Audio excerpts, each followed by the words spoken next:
Hello, everybody, and welcome. Welcome here to my Hairy Man Hoaxes and Hoodwinks. Can you believe it? I am on episode 14. It's kind of hard for me to believe that we're already into the new year and hopefully getting back to the grind and getting some good guests on. I'm trying, but this is kind of this topic, so not everybody wants to talk about hoaxes or if they've been hoaxed before, but I'm working on it. Trust me, I am working on it. Let's see who's here today. Who have we got? Gary was the first one in. Mr. X, welcome. Donald, nice to see you. And Mary Wilson, always a pleasure. Rod Dupree, good evening. Sandra, with a smile on, I'm sure.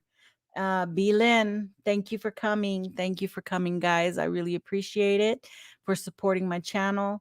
Means a lot. So we've got a good lineup for you today. Today I'm going to be talking about 3 different little hoaxes and hoodwinks that we've had in the past in our community.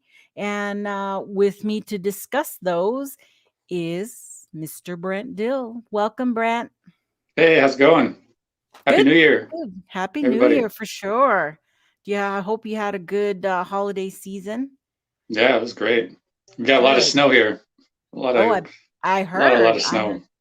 It actually got a little chilly here in El Paso, but I mean the day's still 70 and during the day, and then it drops to about 40 at night. So we got a lot of sick people over here. Ooh. People want to wear shorts during the day and then they're freezing at night, and that's no bueno Mm. for sure.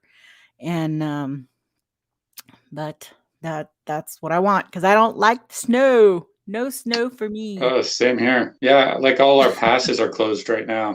Um, Ah, yeah, you got like record-breaking snow, and only I-5 is open, which was closed partially the other day, just because of flooding. We had like so much snow, and then we had like massive flooding due to all the melt, and it's oh just my really hard to goodness. keep up with it. Yeah, it's crazy. So much snow Um, though. Wow. I know, I heard the temperatures, people are just, like, in the negatives, you know? And, no, I don't like to be cold, that's why I'm living in the Yeah. Southwest.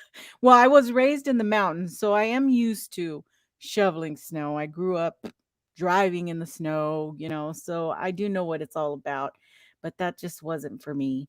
So, when we made our decision to retire, this was like, I don't wanna shovel snow, and he doesn't wanna shovel snow, and so that was partial, some of the reason why we decided to stay here. The mild weather.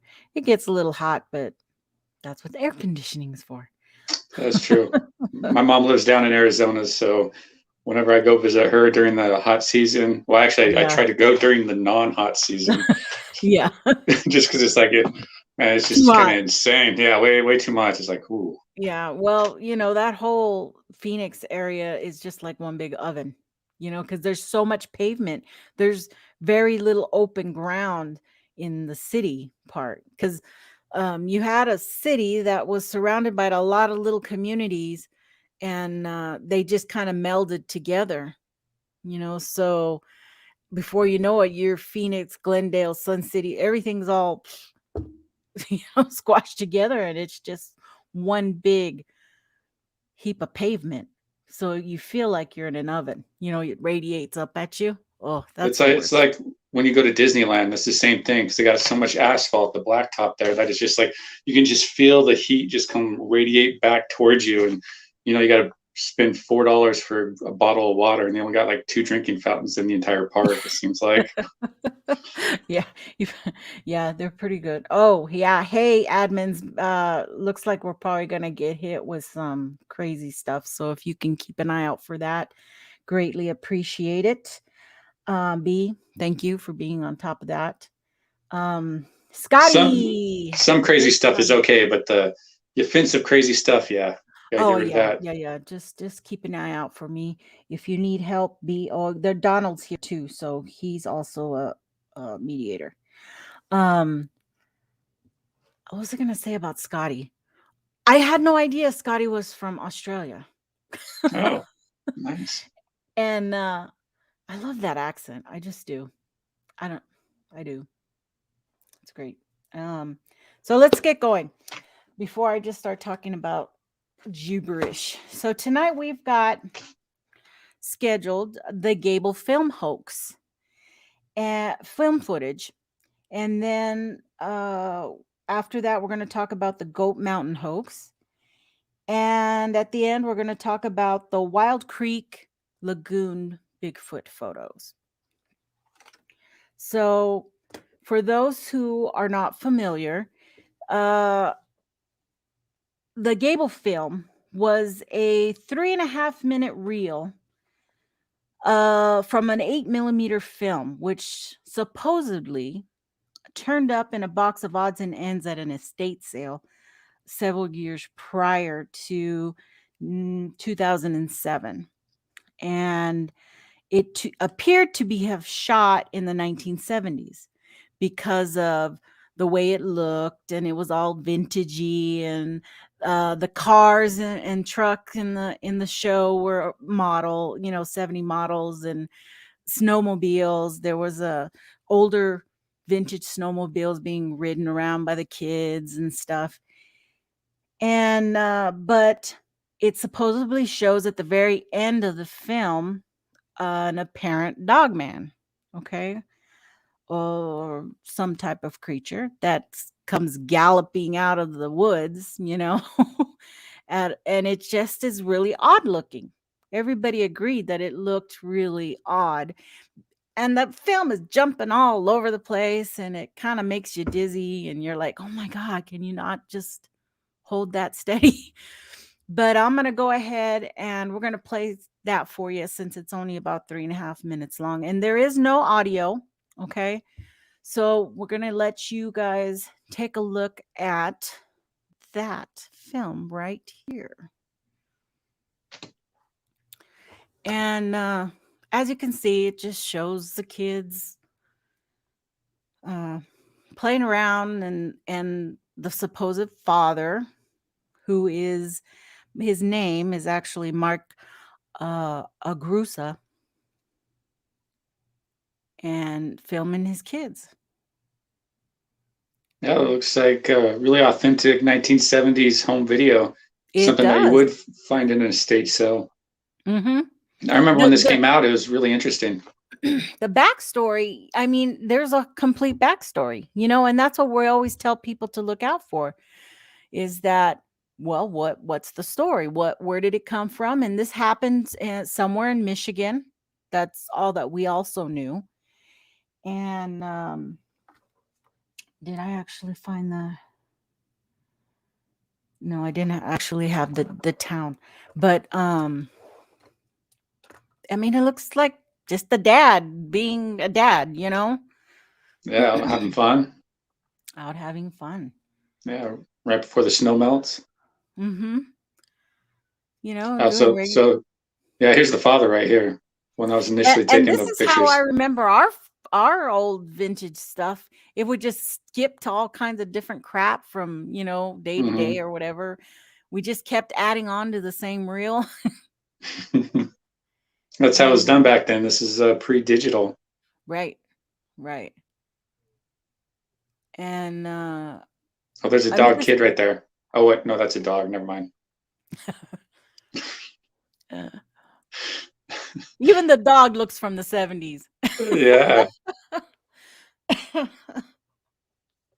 and this came out at when 2007. 2007 The is when it first was found. this yeah. Um and but right away, people thought that it was just somewhat time in the 70s. I mean, the way it looked, the way it felt. And there are little hints here and there if you examine the film that we'll touch on later, to give you a hint that it really was something a little funny going on. But here we go. We're going to start getting into them seeing the creature back there in the Ooh. back. because once it comes out fast and furious, and that's about it, you know. That's what I hear of the dog man. You know, he's like Bigfoot, but more of an asshole. With weird teeth. Yeah. Here we Here we go. go. Come here, puppy. Oh shit! No, no puppy. And there has been all kinds of zoological people who looked at this film and tried to guess and see what the creature was and everything. See, that's it. Okay, that was the footage right there. I'm gonna take it back just a sec so that you can see that last part again, because that's the most interesting part. Looks like it's really kind of hightailing it too. Oh yeah. And I remember somebody slowing down this video, doing like a breakdown, and like showing teeth of sorts, like Yes. coming Yes. towards it. There is that. So let me take this off here, and I will move over here. Yeah, were you in the Bigfoot community at this time when this came out? Just getting into the community. Yeah. I didn't even have a Facebook until 2008. So, and You're this probably happened in MySpace in that, huh? 2007. Yeah, it was. I was on MySpace, and the forums is pretty much, and I wasn't like heavy into the Bigfoot forums. I was just barely doing the cryptid searchy things going on. Just I kind of at really the didn't beginning. hit it.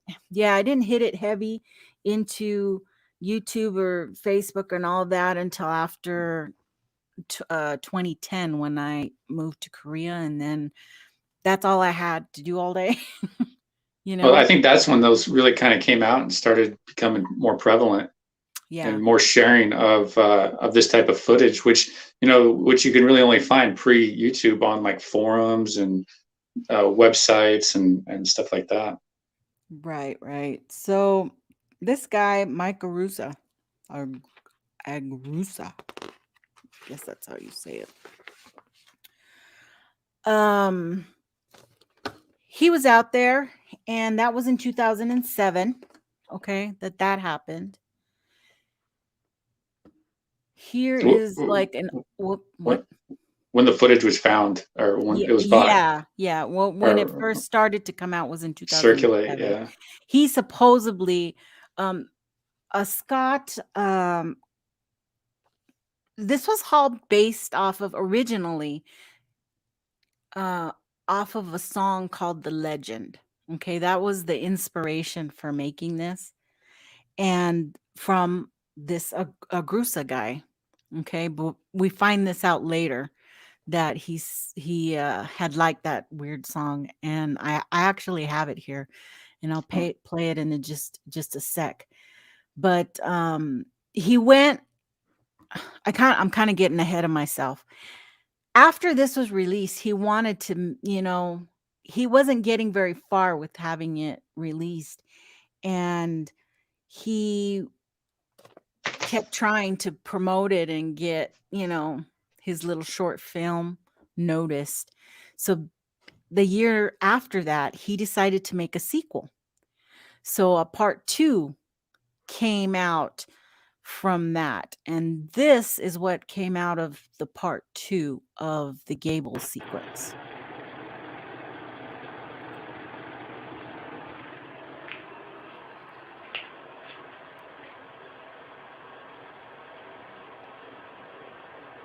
Uh-oh.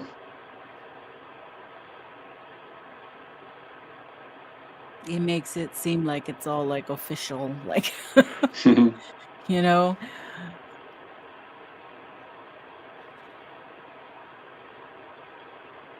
It's like they're out in some field, and it's like, what's this? Right.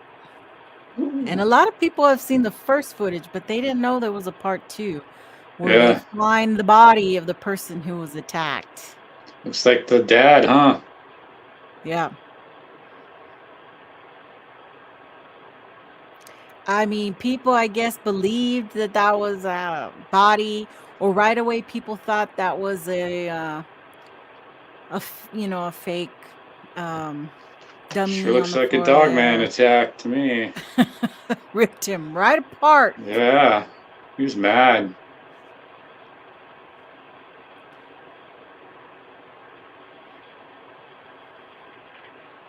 And this part wasn't very long at all.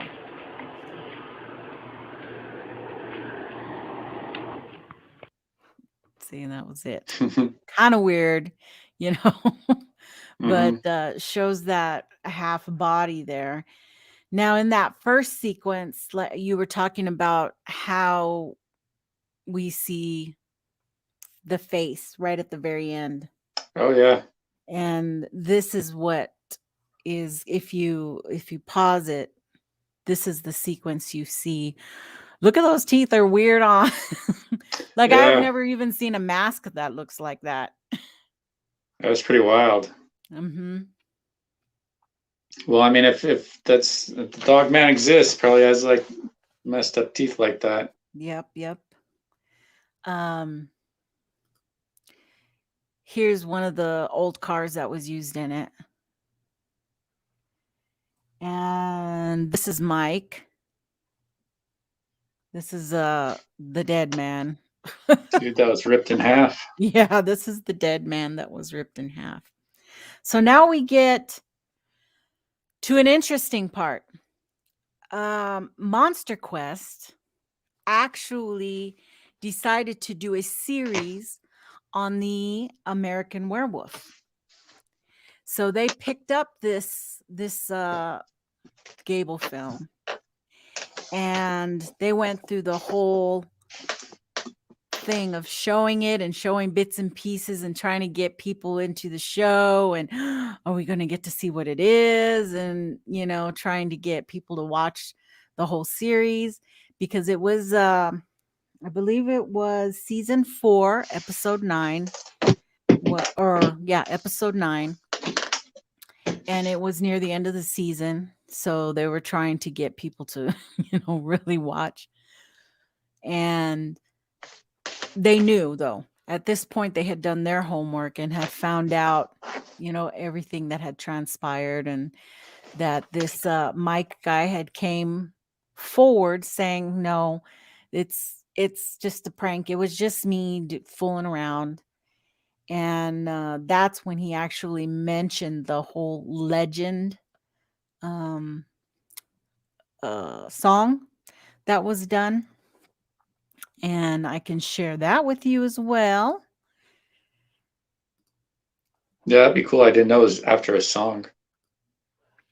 And I'm just going to play a little bit in case it's, protected or anything. But it's under, and it is on YouTube. It's called The Legend of Michigan's Dog Man. And so I'm going to play In that. 67, a van load of hippies told a park ranger named Quinlan they'd been awakened in the night by a scratch at the window.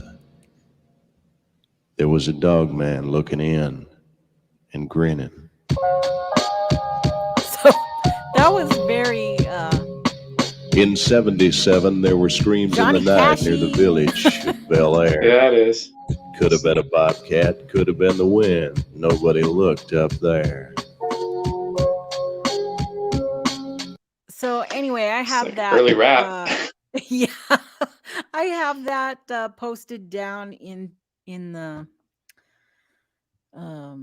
bottom. So if you guys want to listen to the rest of it, it's there, okay, for you to see it or hear it.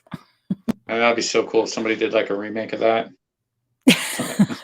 Do to a And rap beat or something. I kept waiting for the rest of the music to come up and everything, but it never did. I'm like, Yeah. oh, I guess the whole thing is a Johnny rap, I guess. I don't know. Yeah, nah, it's catchy. I'm gonna check it out when I get done here. And well, like I said, Monster Quest did their thing, and they aired the whole show. And this is, let's see, did I not get that other? I'm trying to see if I remember. I told you I had so many videos on here, I wasn't able to put them all all on. I'm trying to remember what I did here. Let's see. I have to go to the video file again. Yeah, I think I heard about the whole Gable film, like just casually or something, because that was like long before I got into the Bigfoot community. Okay, this is really loud. Why is it so loud?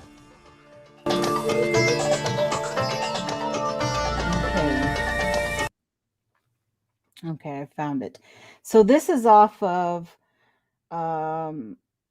part of the Monster Quest series, and it's also called To the Ends of the Earth. So I'm gonna hit it up here at the 26 mark. And this, what we have is we have a gentleman who, his name is what's his name?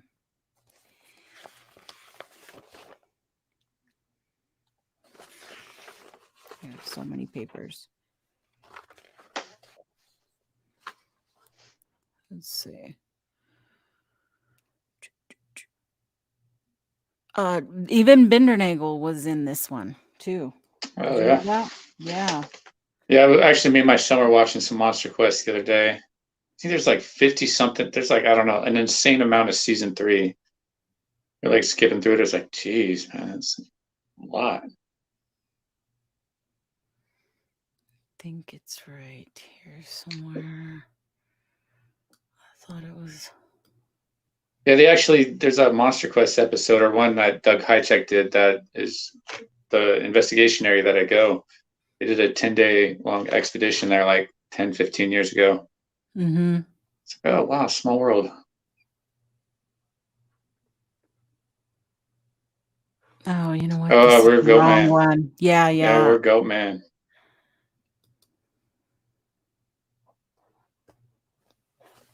Well, I'm not going to look forever for it, but it was basically the dad that was talking about his experience doing it, and he's still alive. So, and he showed how they dug a hole that he kind of got half of his body into, and they threw like FX stuff on his back and that whole thing. Right, and it actually shows. I gotta find it because I just had so many things open here.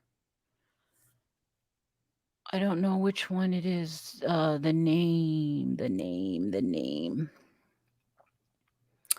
Yeah, I'm not sure if this one was more a hoax. It's probably more of a hoodwink. Yeah, because he knew what he was doing, and he was just fooling around the whole time. But what happens is the little things get released, and then because didn't somebody else actually make the video more popular? Like somebody saw it and like, ooh, hey man, I can blow this up. Like, right, and then they take pieces and parts and they show. This actually might be it. I might have just had the orders reversed. There you go. Let me take this to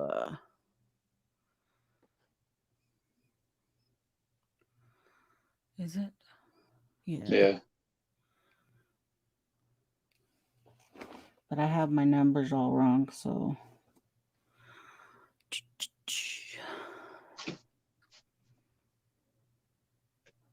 some really good Monster Quest episodes on that. Here we go. There is, He used a vintage 8mm camera to make the film look old. He also showed them the car that was seen in the film, along with the snowmobiles that were seen in the film. So, what was the creature that we saw in the film then? It was actually a guy in a ghillie suit. I had actually found a suit online, just off the rack. It's called a ghillie suit. And I thought it looked more realistic as a creature. I was trying to be a werewolf. He also explained how he made the mutilated body shown in the second video. First, for the entrails, he just used spray foam insulation. To give off the illusion that the bottom half of his body was missing, he dug a hole in the ground and put his legs into the hole. Then, with the fake entrails on his back. It looked like his legs were missing. That's pretty much all there is to the Gable film. Just a hoax made a while. Yeah.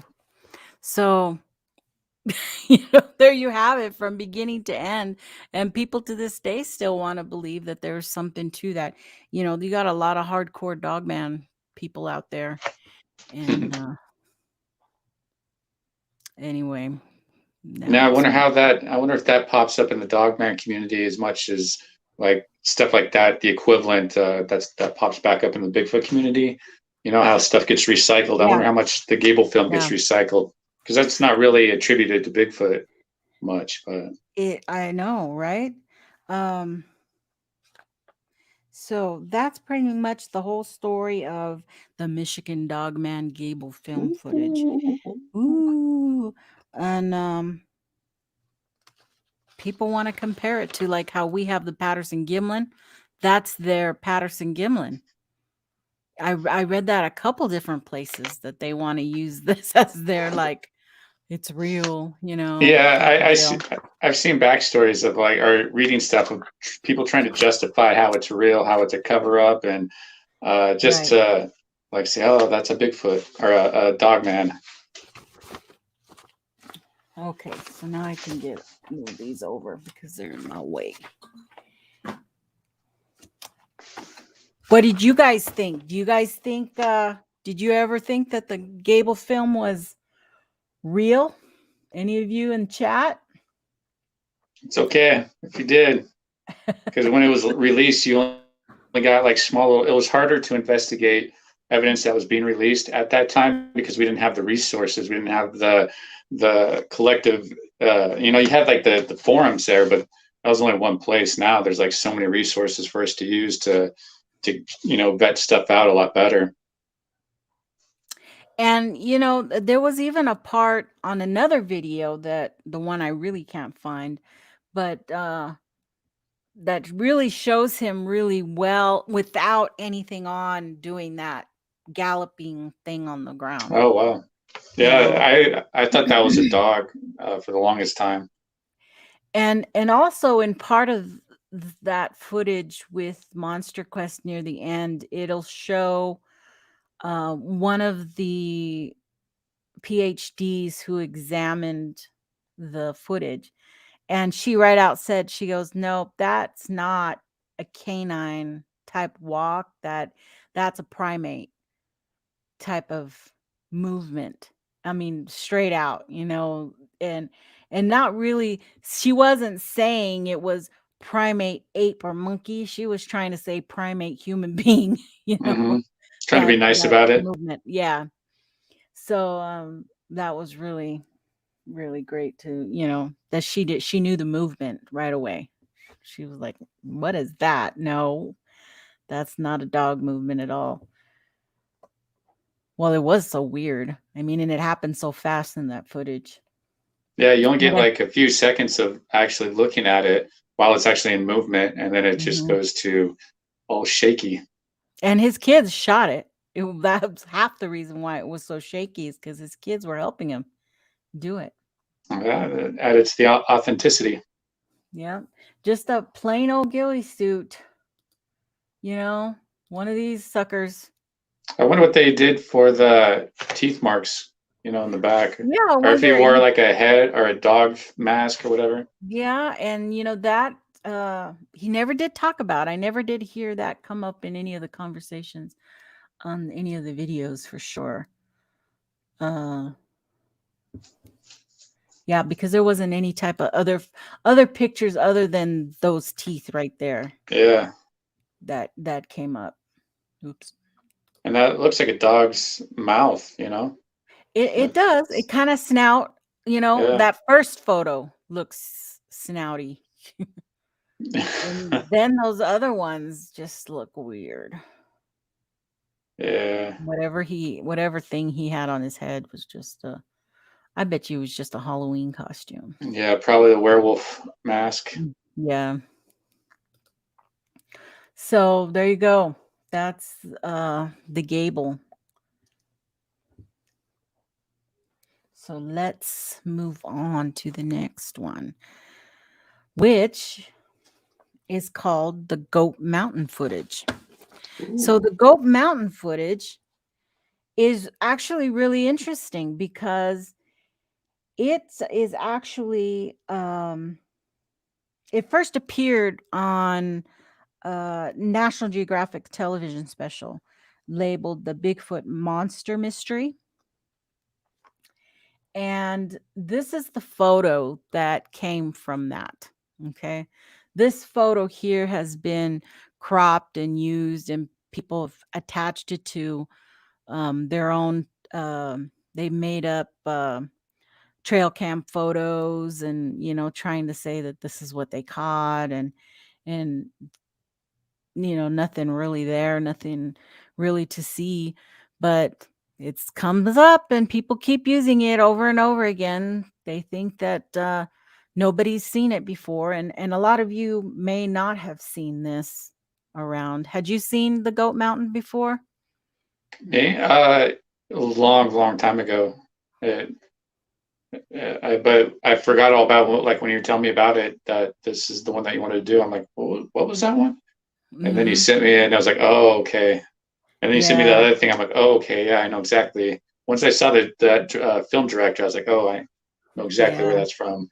This happened in 1997 Yeah, it's was when this happened. part of that documentary of the dude playing the drums in Right. the forest, and says Bigfoot doesn't come, or you don't go to Bigfoot, but Bigfoot comes to you. Right. And he had a bunch of different ideas of how to get a Bigfoot to come into his camp. And his ultimate goal was to capture it on video. So he did this Bigfoot monster mystery on National Geographic and went out and filmed his whole experience out there and trying to capture it. And the program aired um the whole presentation, and near the end is when he makes a decision to, well, I'm going to try, how can I get footage like Patterson Gimlin? And he wants to recreate footage, a hoax, to see if it could be hoaxed and how well he could do a hoax. So that's where all this stemmed from. He never made it a secret or anything that he was going to try to create this hoax. It was all well documented. But once again, people just take what they want, and then, you know, um, it gets reused and used over and over in each group. What do you think about this one? you know? Yeah, because once it kind of gets separated from the story, the evidence, it's really, anybody can kind of make up whatever they want about it and present it as Right, something new. Uh, that's why it's always good to kind of investigate it a little more, because you never know that it might be something that's already out there in the ether. right. So this documentary was produced by British Channel 4 by Mark Scullett and directed by Norman Hull. The program goes through the efforts of a British biologist and wildlife cameraman, John Waters. So the person you're going to be seeing in the footage I'm going to show right now, his name is John Waters, and he does his investigations and tries to film a Sasquatch. So it shows him out there camping and doing his thing and talking to Sasquatch. Where are you? Trying to provoke a response. Um, but in the end, like I said, it was too hard, and he attempts to do a hoax. So now I'm going to show you some of that footage. See if I can get this one right. It makes you wonder if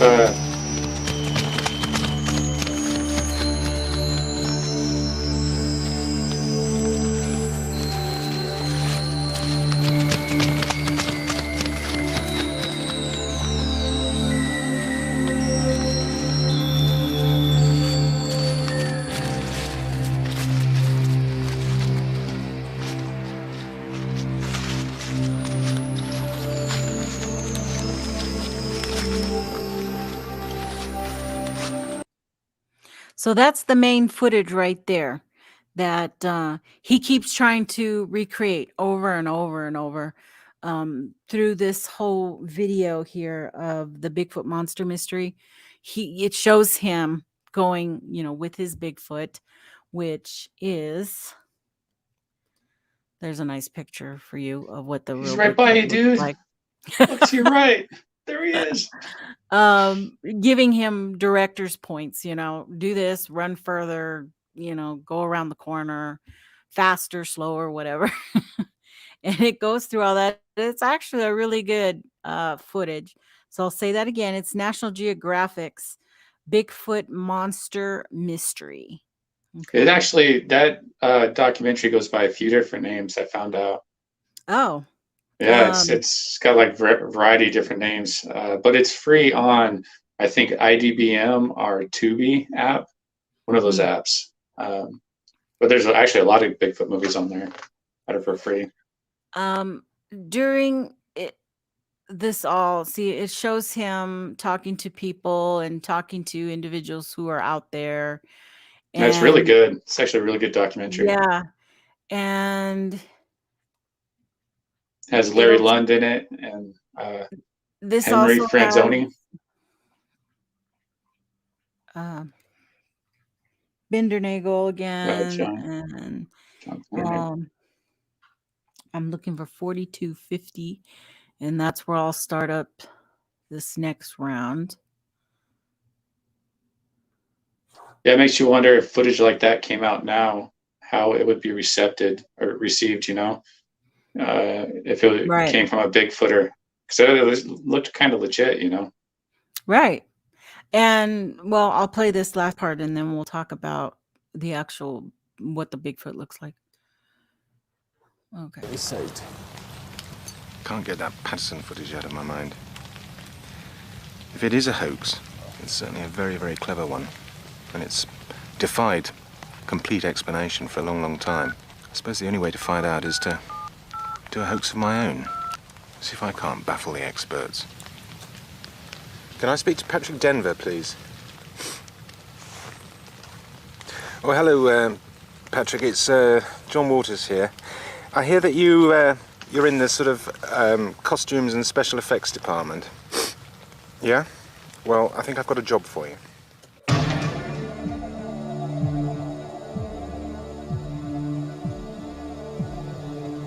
I love the guy they hired to do this. Tall, lanky guy. Oh, there's Larry Lund.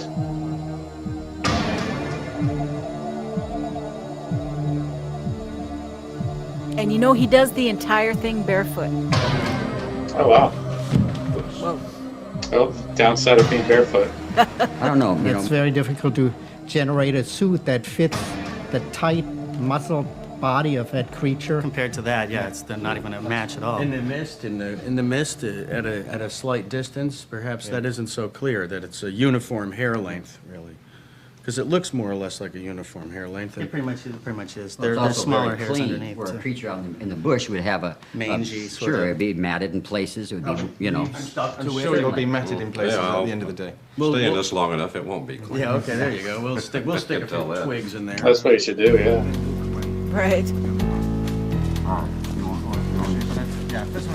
And I'm going to turn this down a little bit. It's a little bit loud. Look how massive, though. He does look really big in that suit. Yeah. I mean, he didn't have a tremendous amount of padding. Lay me down. What did I say? And he still looks really big in that suit to me. Now, obviously, to make this hoax, convincing, I have to be quite far away, and I have to have the creature obscured as much as possible, because otherwise it's not going to bear examination, serious examination. This is where I'm going to encounter you, as it were, where I'll first see you. So I'll just take you down there and run through what I'm going to do. And he can't move his mouth. You feeling all right? Okay, let's go down and I'll show you where the... That's a really good costume.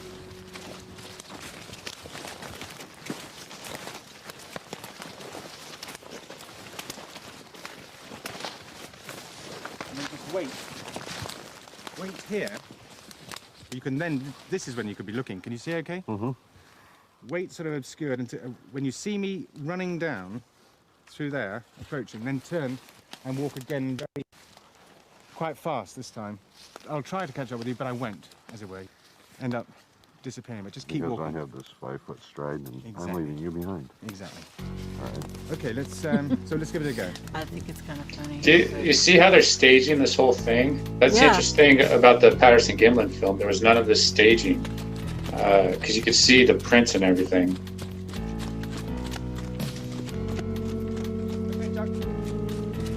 And they're in pretty wet conditions right there. Yeah. And he's barefoot, mind you, walking through all that. There we go.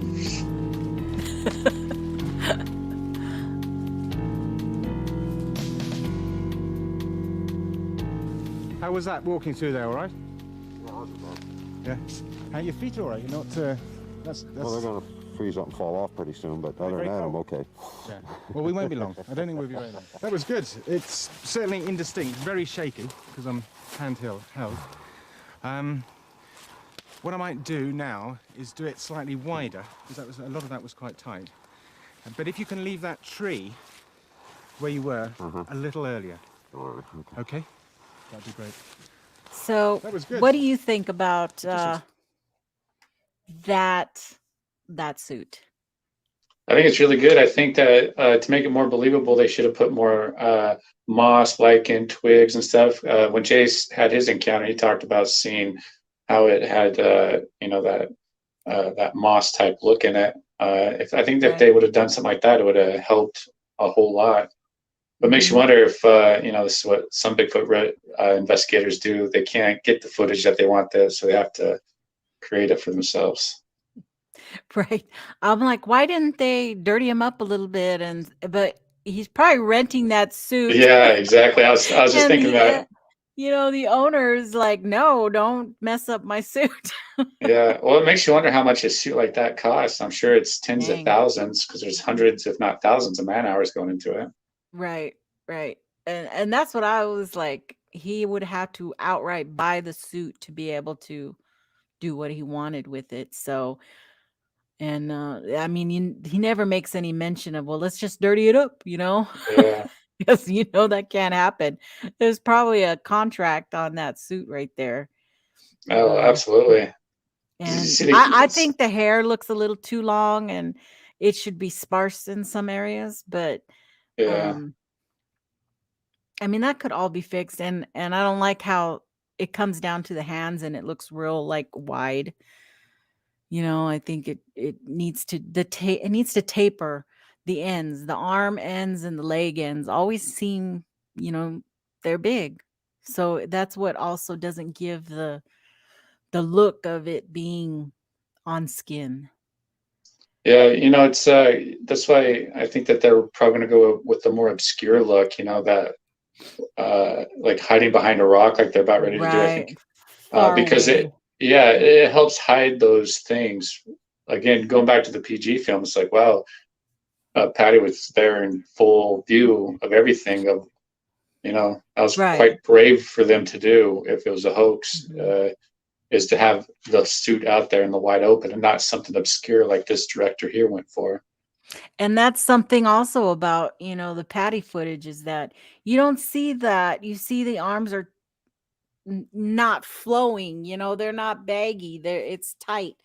Whatever it is, it's real, it looks real and not all hangy, not loose anywhere, because you can see that definition of the muscle and stuff underneath. So, but Bigfoot's just hanging out on a rock or smoke a cigarette. Yeah. It's like, I'm done scaring the humans for the day. I'm gonna sit back and smoke a cigarette and it's all good. But other than that, the suit was pretty respectable to me. I mean, it just, I don't know. There'll always be, I think there's always going to be room for improvement if you ever had a decent suit. I think it's something that we can just readily identify with, like, oh, that's a suit. like that one there. It's just, I don't know. It's just something about it that just resonates, it not being real. Right. I think in today's era, it could definitely be done. I think a more realistic suit can be done. It can be done. And I wouldn't do a suit with regular materials. I would make a suit out of Lycra, something that would hug a body, hug, you know, even if you did padding all over, it needs to hug that material, you know, your body, like skin. It really has to be skin, not just a fabric hanging off of something. Yeah, there's Which you can do now.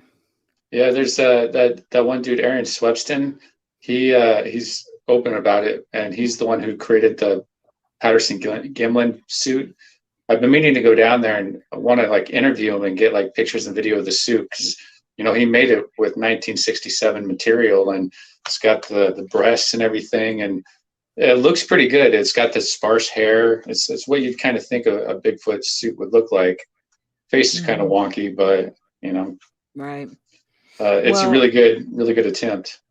But there are suits out there like that. So again, that's why it's best not to take something at face value, because it just might be a suit. It could be. We that case goes with almost everything we have out there right now, even the stuff we find to be extremely credible. I wouldn't be surprised if something came up, on some of these bigger footages, even the Freeman footage. I believed it and then I didn't believe it. I believed it and then I didn't believe it. Something always came out that changed my mind about it. Thomas Steenberg says no. Meldrum followed tracks. We know the area is extremely squatchy. Is it this Ivan Marks syndrome going on? Did he see a bunch of stuff going on and he just wasn't able to capture it on video? Well, he was the only one that was reporting it there in the watershed area, was Freeman. Nobody else was having those type of experiences or finding those type of prints, and it wasn't happening until Freeman got there. And I think it is. I trust what Thomas and some of these other investigators say about Freeman, and I think that he got a taste of of that Bigfoot stardom, and he just wanted to replicate it because he couldn't get the evidence on its own. And I think Jeff Meldrum can be fooled. I think that he can easily be deceived, even though, and that can happen to experts, where we can be wrong about something, where something that we thought indicated, maybe Meldrum really bought into Paul Freeman and really kind of let some red flags go that now he probably wouldn't, but it's not like something he really wants to walk back either. Right. But yeah, I think it was probably just with Freeman. I think it was just probably his son Dwayne in the suit that was out there doing that. But again, even that was like really brief, and it's like obscured in a way. It's like rubbing right up next to a tree, and with all the Bigfoot hoaxes, even the Todd Standing ones, it's all kind of obscure and hidden and stuff. Unfortunately, it's not proven beyond reasonable doubt, because it's not proven as fact. I know I know the limb portions where like the joints and elbows are, but people don't accept that particular fact about it. Are you 100% on the P&G film? At this point? It's one of the last pieces of good evidence out there. It's not so much the film itself, it's the story behind the film. The people go in there, how I was saying, like how they were staging that hoax in the video that we just watched. Right. There was none of that there at the PG film site. There was no bunch of footprints going around and stuff. No, it was deep impressions of Bigfoot, and there's more prints of it going up a hill, and it's a really good one. I agree with Pat. I don't think it's anybody in a suit. I think we're probably looking at a real Bigfoot, especially since, you know, like the hands move and that type of thing. But since I haven't seen one, I can't, you know, really say for sure, you know, because I don't know if Bigfoot's even real or not. I could tell you if something is like a mountain goat or something, because I've seen those. Right. But I haven't seen like a Bigfoot to be like, oh yeah, that's definitely what it is. Even then, I don't know if we can really say that. But you know, I just don't know why, you know, they would go there and do a hoax that's so far away. It costs so much money and resources and that. And so yeah, I feel pretty good about it. But if it comes out to be fake, it's not going to dissuade me as much, because I'm willing to accept whatever it is. I don't think we'll ever find out what it is. But Bob seems to be, you know, legitimate. It's really hard to debunk it. You know, it really is hard. And what of the notion that he was being deceived? You know, that Bob's Gimlin story is 100% true. Everything he said, everything he did involving that footage was real, but he was himself being bamboozled. Well, the thing that would come back to is that he had a loaded gun. So if it was Bob Hieronymus in that suit, then he would be at great risk of being shot by Bob Gimlin, unless, and I don't think Roger Patterson gave Bob Gimlin blanks or went beforehand to talk about or to take the bullets out of his gun or whatever. So, I mean, if it was fake, then Gimlin would had to have been in on it, which I don't really think that he is. I mean, I could see somebody not wanting to ruin the whole Bigfooting. So you don't think that Patterson just set the whole thing up way ahead of time, or could have? I don't. I'm just being devil's advocate. I'm about 90% on the footage itself. I think it's still the best we have. I haven't seen anything better. I haven't seen anything that's been studied as much, you know, and backstoried as much as the P&G. It's the only legitimate one that hasn't been vetted out to the point where we could say, okay, for sure, this is what it is. You know, Freeman, we can go right up to it pretty much, but because of all the circumstantial stuff behind it. But I mean, it's a really good one that it's really hard to dispute. It's the most talked about one. It's the most analyzed one. And it's a good thing that's already held up, you know, 50 plus years of scrutiny. But it doesn't prove Bigfoot exists. You know, for the people who's probably seen them, it's just like verification of like, oh yeah, there you go. That's what they are. But it's just all a matter of perspective, I guess. If you know that they're real or believe that they're real or agnostic about not having it. Yeah, and that's what I was trying to get, is that, you know, there's been so much study and everybody looking at this thing, you know, to death, but that's not going to stop, because that is the most looked at footage and will always be the one held with standard. You know, it's going to be the one up there on top of the list, and that's the one that all the skeptics and non-Bigfoot people know. That's it. You know, that's the one they know, and that's the one they compare things to. I mean, Pat, you know, just did that debate with that Alex guy, and he didn't know the name of it, of course, because he just got thrown into that debate, if you want to call it a debate. But, you know, that's the only footage he really knew in his mind, was that footage, because of how much it gets aired and played. You know, that's the go-to of the outside Bigfoot community footage. So yeah, and it should be, because it is a really hard one to dispute, to really vet out, to really show that, you know, this is what it is. Because everybody uses the movie, the Planet of the Apes costume design back then. Well, I personally believe that, you know, an independent person away from the movie studios can make something far better than the movie studios can do themselves. So it's not really the best comparison, but it does kind of show what was able to be done at that time. right. But Yeah, I mean, the other question is, well, where's the suit? Like say if it is a hoax, then Bob Gimlin 100% had to have been involved with it, because I just don't think that they would have, put a person, Bob Hieronymus or whoever in the suit, in jeopardy of being shot. Because, I mean, Patterson even told Bob to cover him. And, it's one of those things where you either believe it or not. And I don't know. I hope to see one to say, hey, that's what it is.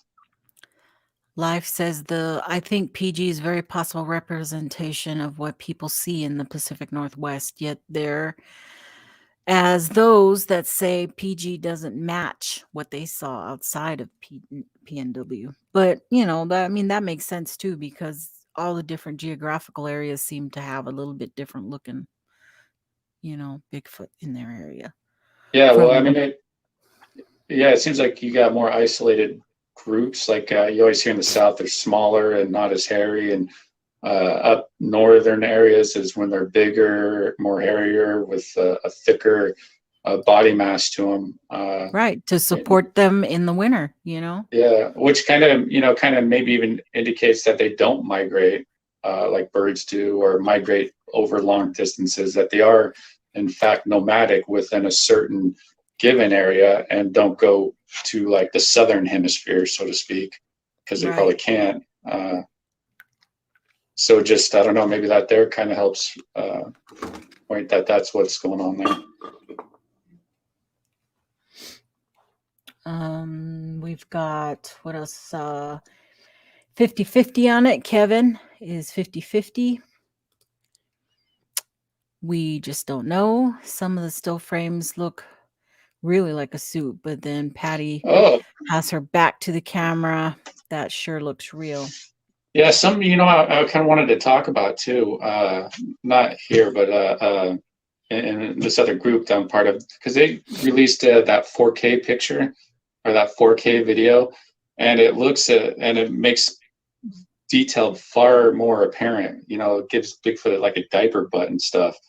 But, I was kind of looking into the AI software that they use to enhance these photos, and I wonder if that is being taken into account with what we're seeing in the end product and distorting it to make it look more fake than what it actually originally is. And so I was kind of looking into it, but man, this is like way above my pay grade as far as it's just a rabbit hole to go down. But I think it's one that should be explored, because I think that does play a factor with the enhancement. Because we're talking about enhancing something from the 60s into 4K quality, and we're adding information to that actual picture or to that actual video. So it's like, can we actually rely on what we're seeing as far as the determination of, okay, this is really a diaper butt versus, a hairline or something, So I don't know, something that hopefully somebody that has more knowledge in that field of expertise can look into and better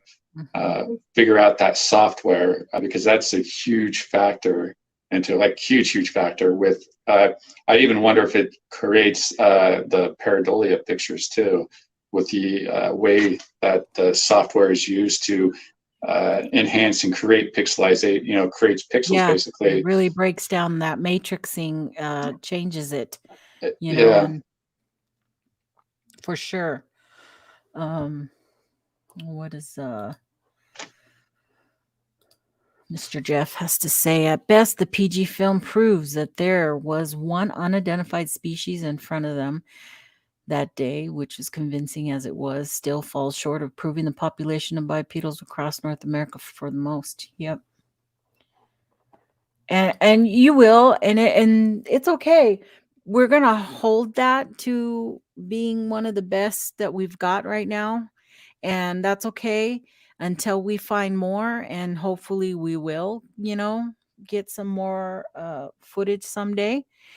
And there's enough good stuff happening in the community where maybe that's on the forefront for 2022. We shall see. For real, did you see the camera he was carrying, that shoulder mount camera? Can you imagine having to take that thing out in the forest? Man. Yeah, he was using, and that was just in what, 2007? No, that was 97. Yeah, the Gimble film or Gable film was 2007. Oh, okay, yeah. I had to pick two things with the G, and then I've got all my footage all mixed up. Yeah. Gimbal, Gable, and Goat, and everything. So, there was one more. One of the more well-known pictures. So, yes, we have another one to go, and we're right on schedule for what I had. So the next one we're going to talk about is called the Wild Creek Lagoon Bigfoot photo. So let me get over here and pull that up. This is Washington State, east of Mount Rainier. And hey, Steve, if you're watching Curious Cryptid, this is north of Charlie. Oh, I'm already on there. Keep trying to click and okay. I think this was the first one that was out. Shazam. So here's our lovely Bigfoot. And now you're all going, oh, yeah, I remember that. Yeah, there he is, standing right there. You've all seen this photo. So let me read what I've got for you on this. This photo is one of 14 photos supposedly taken by a forest game officer in July of 1995. The officer was following up on a lead about some bear poachers in the Wild Creek area near Mount Rainier, Washington. And this is all according to Cliff Crook, which was an investigator Hey, is he for this as well. Huh? Is he still alive? Because he's actually last I heard, he actually lives the next town down from me.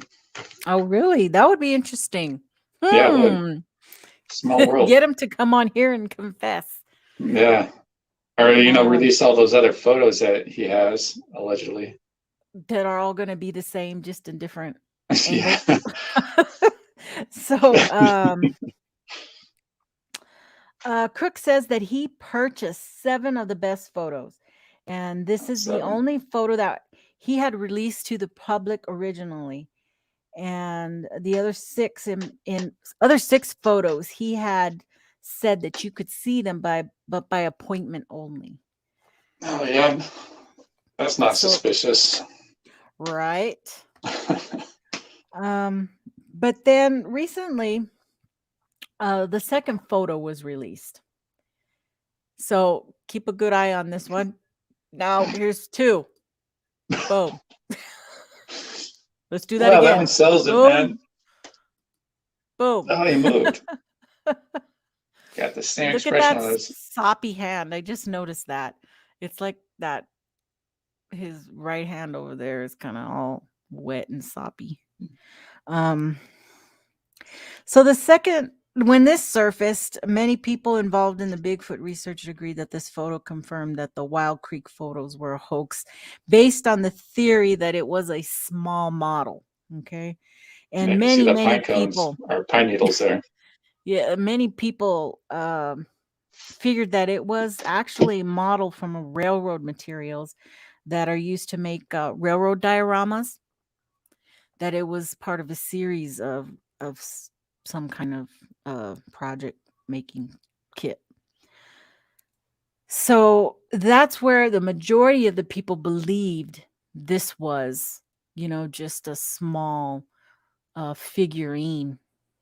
And when this second photo came out, because you can see the look never changes.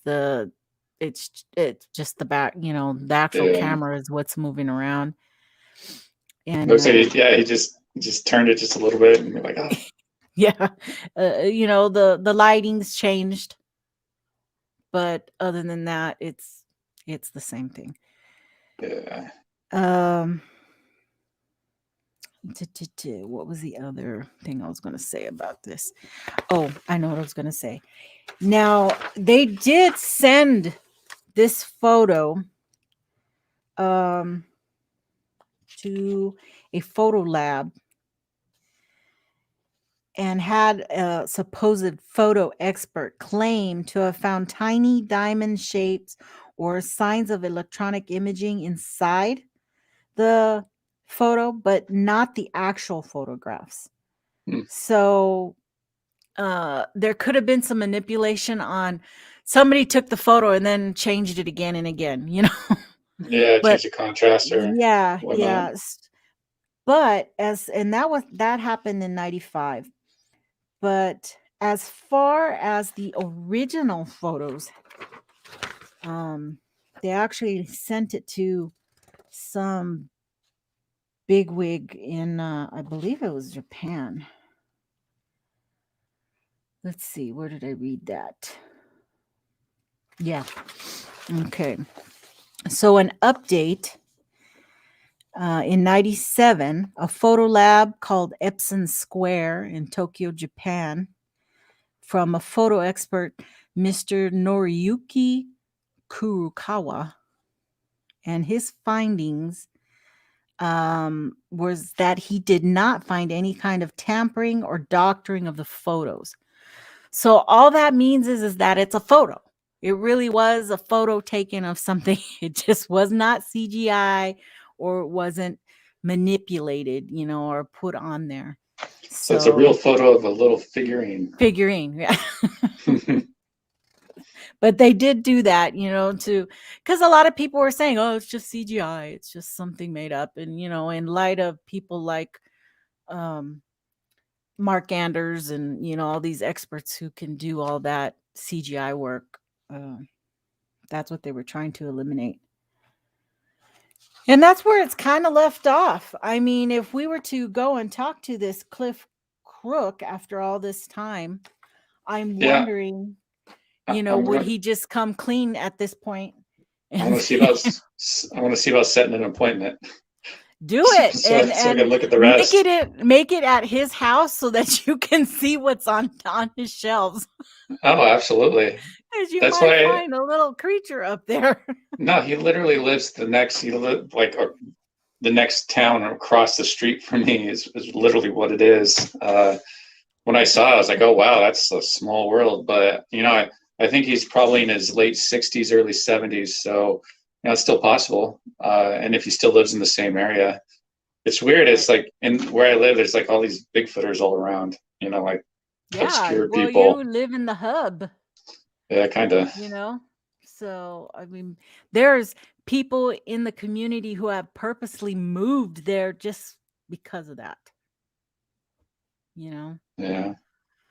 So yeah, hopefully he's still around because I'd really kind of like to look into that a little more. I tried to look up him as an investigator to see kind of how he rolls, what his history is, but I couldn't really find much about him. I don't know if Thomas will know if more he knew something or more. Yeah. And I didn't talk to Thomas about this this time around. I didn't get a chance to talk to anybody.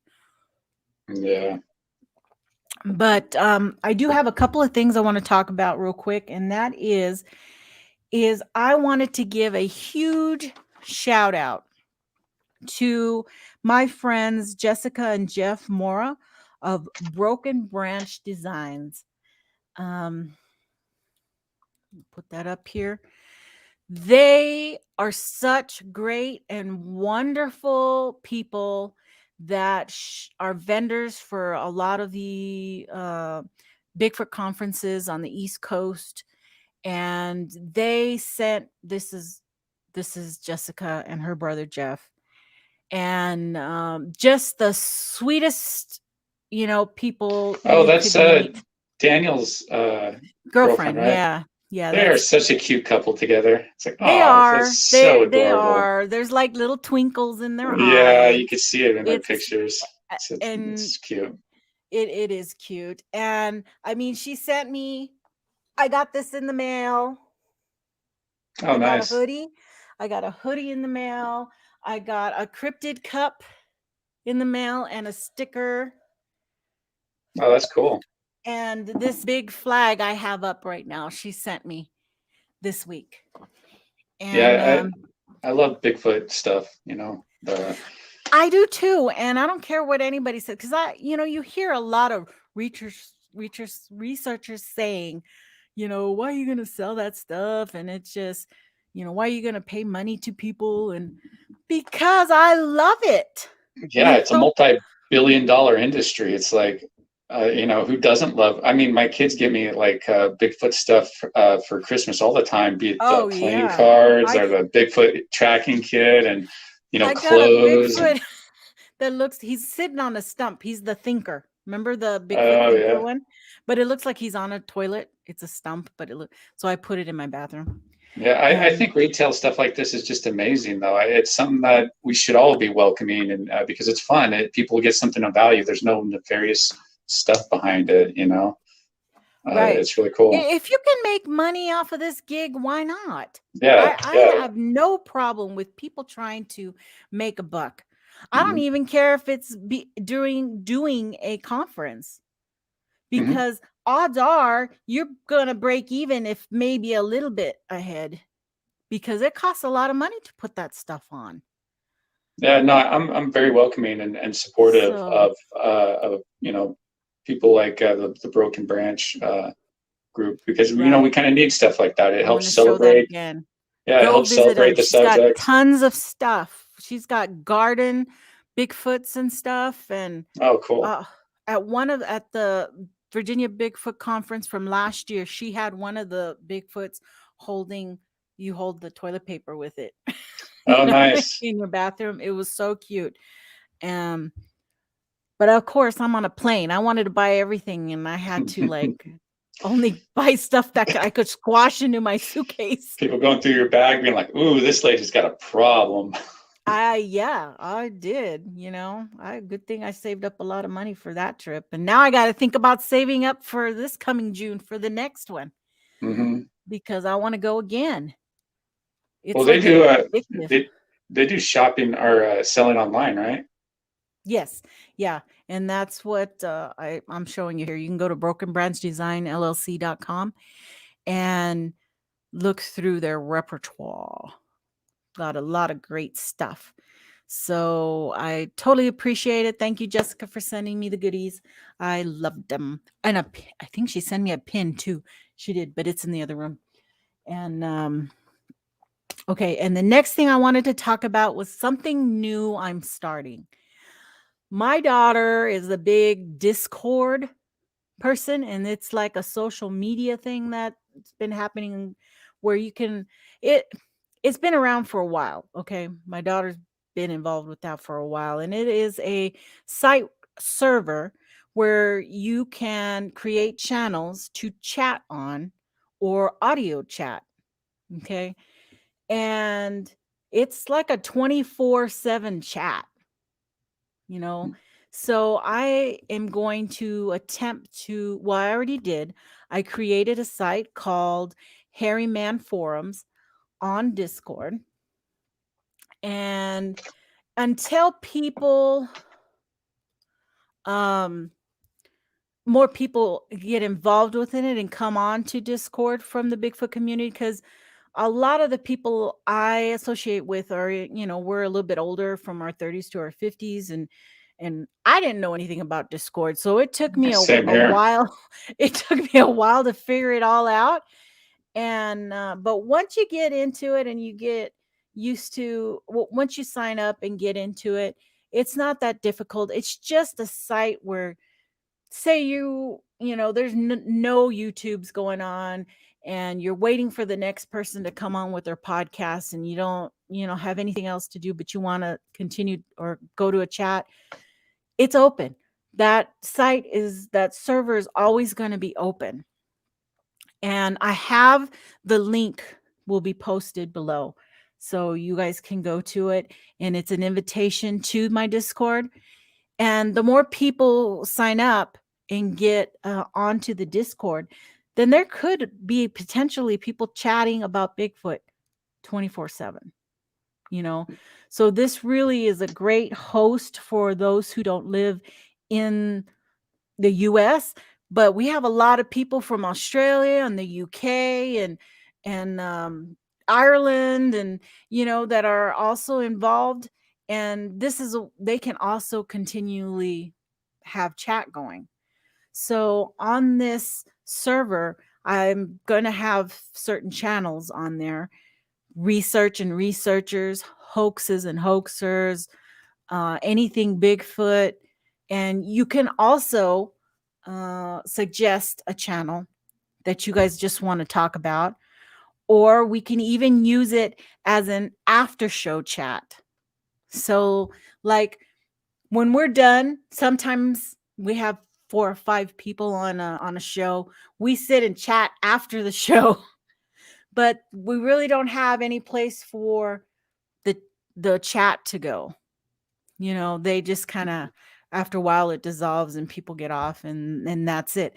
But this way we can actually host after show chats where people can go there and continue the chat as long as they want, and they can get on and off whenever they want to. So I'm going to see if this can develop. It's not going to work unless, we have at least more than 10 or 20 people involved in that to do, so there's people chatting. I've even seen some of the bigger servers that I kind of flip through that you don't have people constantly talking, but after events, they get really busy. And a lot of the gamers use that type of system. So it's just something I'm trying. If it seems interesting to you and you guys don't have anything else to do, you're welcome to come along and join me in chat. I'll be in and out of there, a lot. So, and as a matter of fact, after Pat's debate, I didn't know Pat was going to have a debate after show on his channel. And I had seen a link to the Discord after chat for Modern Day Debate. And I linked it and I signed up and everything. It didn't take very long. And I got into the after show debate. And I had an amazing time. And I was intimidated at first because the after show had 3 people on there that were from Modern Day Debate, and there wasn't any Bigfoot people there. And I was like, oh my God, do I talk? Do I not? And I ended up getting into it, and I had a great conversation with these guys. So it was really nice. They invited me to come back to chat on other debates. So it was a really good experience, and hence that's why I decided to open a Discord up. Oh, that's cool. Yeah, I caught the debate, and man, that was hard to watch. Pat did amazing. Pat did the best he could with what he had to work with. I was just like, man, this guy is he knows nothing. He's not interested in knowing nothing. It was just really unfortunate for Pat. I know he was really looking forward to that, and it was a really good way for him to really reach out to new people and really kind of show them what the Bigfoot community is doing. But unfortunately, he got stuck with some dude that was just more into, crap, just talking shit about whatever. I mean, and on the after show on the Discord, they don't even like him.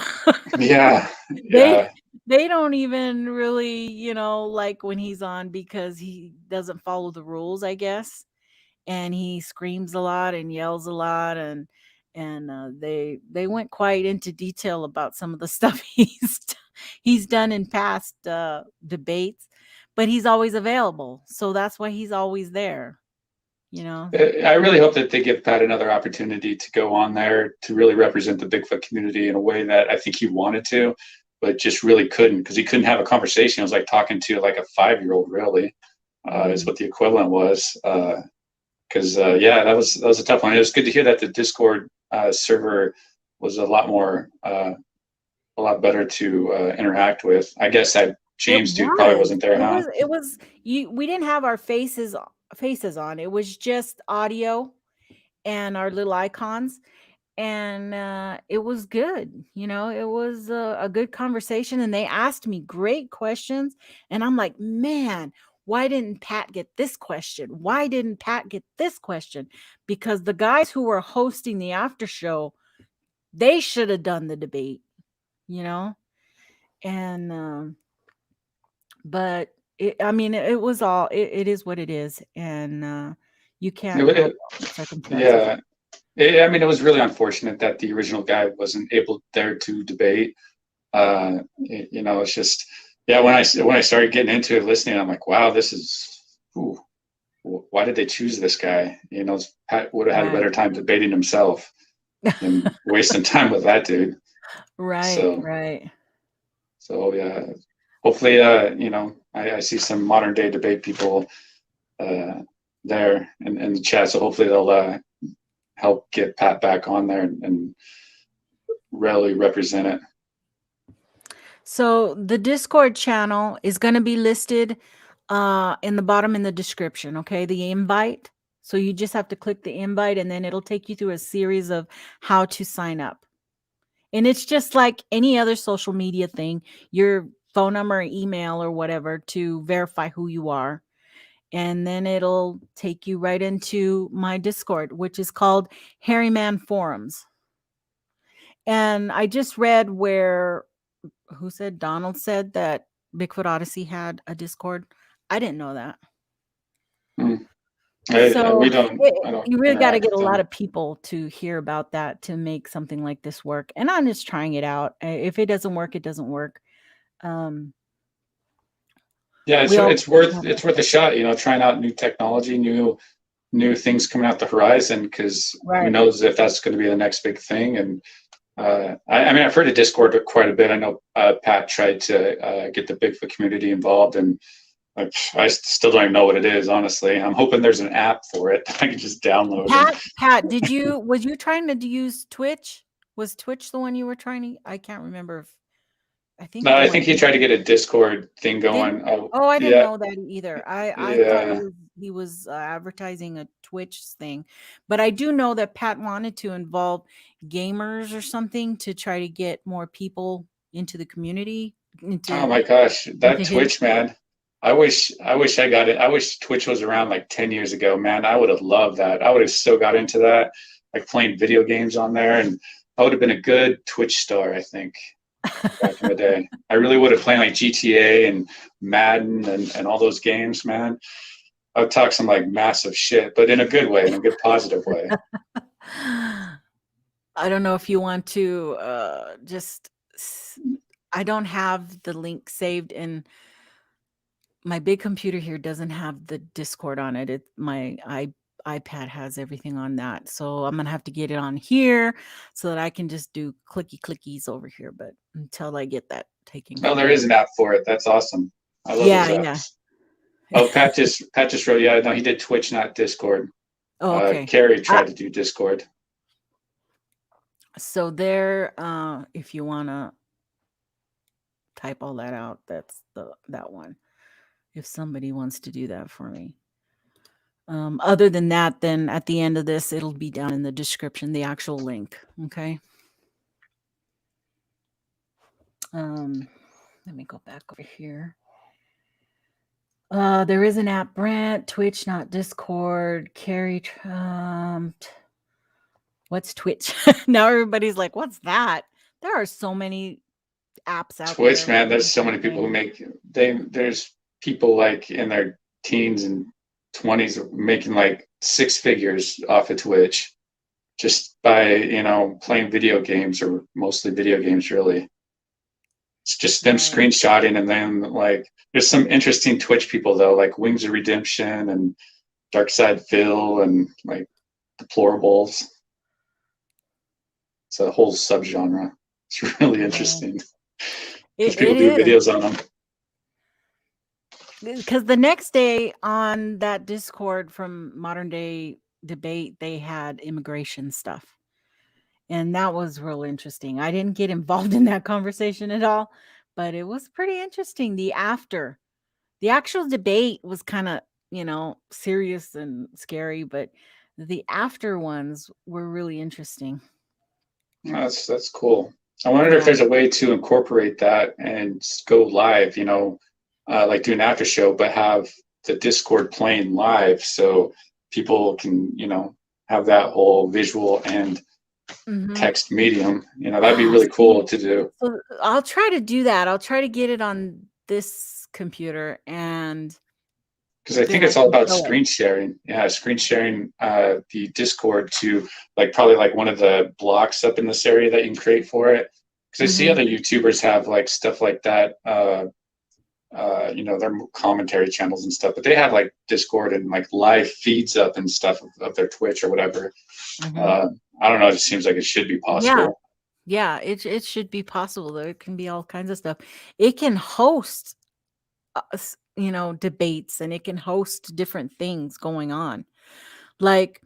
Once this is created, I could actually, if Pat wanted to have a place to go to do an after show, but he didn't want to host, sometimes he doesn't want to be the host, we could do it there, and it kind of takes care of itself.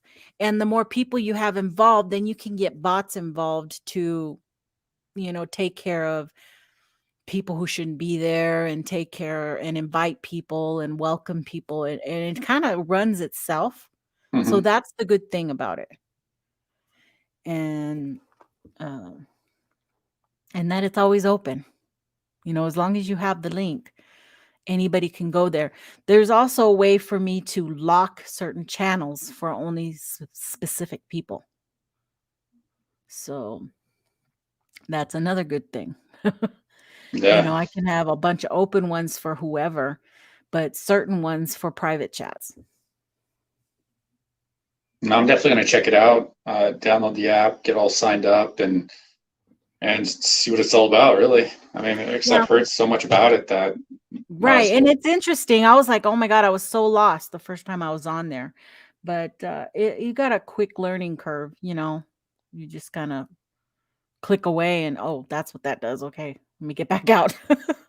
Yeah, well, I like the things where you can have those continued discussions of, the things that we discussed today, where people can continue the discussion going forward and put their thoughts and ideas in with it as well. And which is really cool. For, the chat to keep chatting, and they can have it on their phone. They can have it on their laptops or iPads or whatever. And right now I'm sitting on my big computer, but I can shut this down and take my other one with me wherever and do it from there. So, which I guess you can do anything on, but when you have a big show, it's easier to have a big show and production when you've got a big computer in front of you to hold all your material. Yeah, I just use my phone. I've never had to do a live stream. Well, I did a long time ago, but that was a lot different. But yeah, I don't, so I can't do fake backgrounds or take advantage of some of the other perks that you get with on a laptop. Right. So we are at 6:31. Any more questions or anything? Anything else you want to talk about, Brent? Anything you got going on? Nothing really. I mean, it's really hard to get out to the woods because it's just, there's so much snow right now. It's record breaking. So I don't even know when the next time it's going to be, because I want to do some winter camping, but it's just finding the time and the availability. And so I've actually been kind of looking into the hibernation or migration on what they might do, and just kind of learning, and might do a video on that, because it's it's interesting stuff of what they probably do during these times when they're not out there in 10 feet of snow out there, doing what Bigfoots do. They're hunkered down somewhere, and it's well, what are they doing when they're hunkered down? How would their body respond? What do other animals do with hibernation or migration? And it's an interesting rabbit hole to go down. So might as well. Yeah. Yeah, definitely. I need to get with Jay. I know Jay and his wife Monda have been pretty sick, but I'm going to be talking to Monda about the whole experience that she had involving his encounter, the encounter. So I'm going to be, as soon as she feels up to it, I'm going to start talking to her. And I don't believe we're going to do that live. I'm going to pre-record that one. And I'm going to try to get that going maybe by the end of next week. And some other things I've got brewing. But if there's anything else, any other questions in the chat there? No, it's Hello, not. Joe. Brain bug is not a true hibernation, I don't think. There's something called torpor. It's where they can, go into a long rest, like hummingbirds do it, and bears. Bears don't actually truly hibernate. Just learned that one. Yeah, JC, you have to have the invite because I just started it and I think it has 7 days to clear. So you can't get on without an initial invite. So that invite I have listed in the description, okay? So you have to use the invite in this first week of me starting it up. And Pat, I think if you're interested in starting a Discord, we should go into it together because we're pulling from the same people and we can co-own the Discord so that it might behoove us to join forces on that. So Well, yeah, it makes sense we'll talk. because it's the one subject. You don't want to have multiple ones going different Yeah, ways. because see, the way the Discord is it's one server and then you have a bunch of channels within that server. So we could do a lot. He could have a Squatch Talk channel within the server. I could have a hoaxing channel within the server. But it's one world. One world, different things. Okay. Is So there not? that's what I'm saying. There wasn't one already? Not that I That's could weird. find. I couldn't find anything under Sasquatch, Hairy Man, or Bigfoot. Mm-hmm. There wasn't anything that I found. Just like on Twitch, Squatch Talk is the only one that I found related to Bigfoot on there.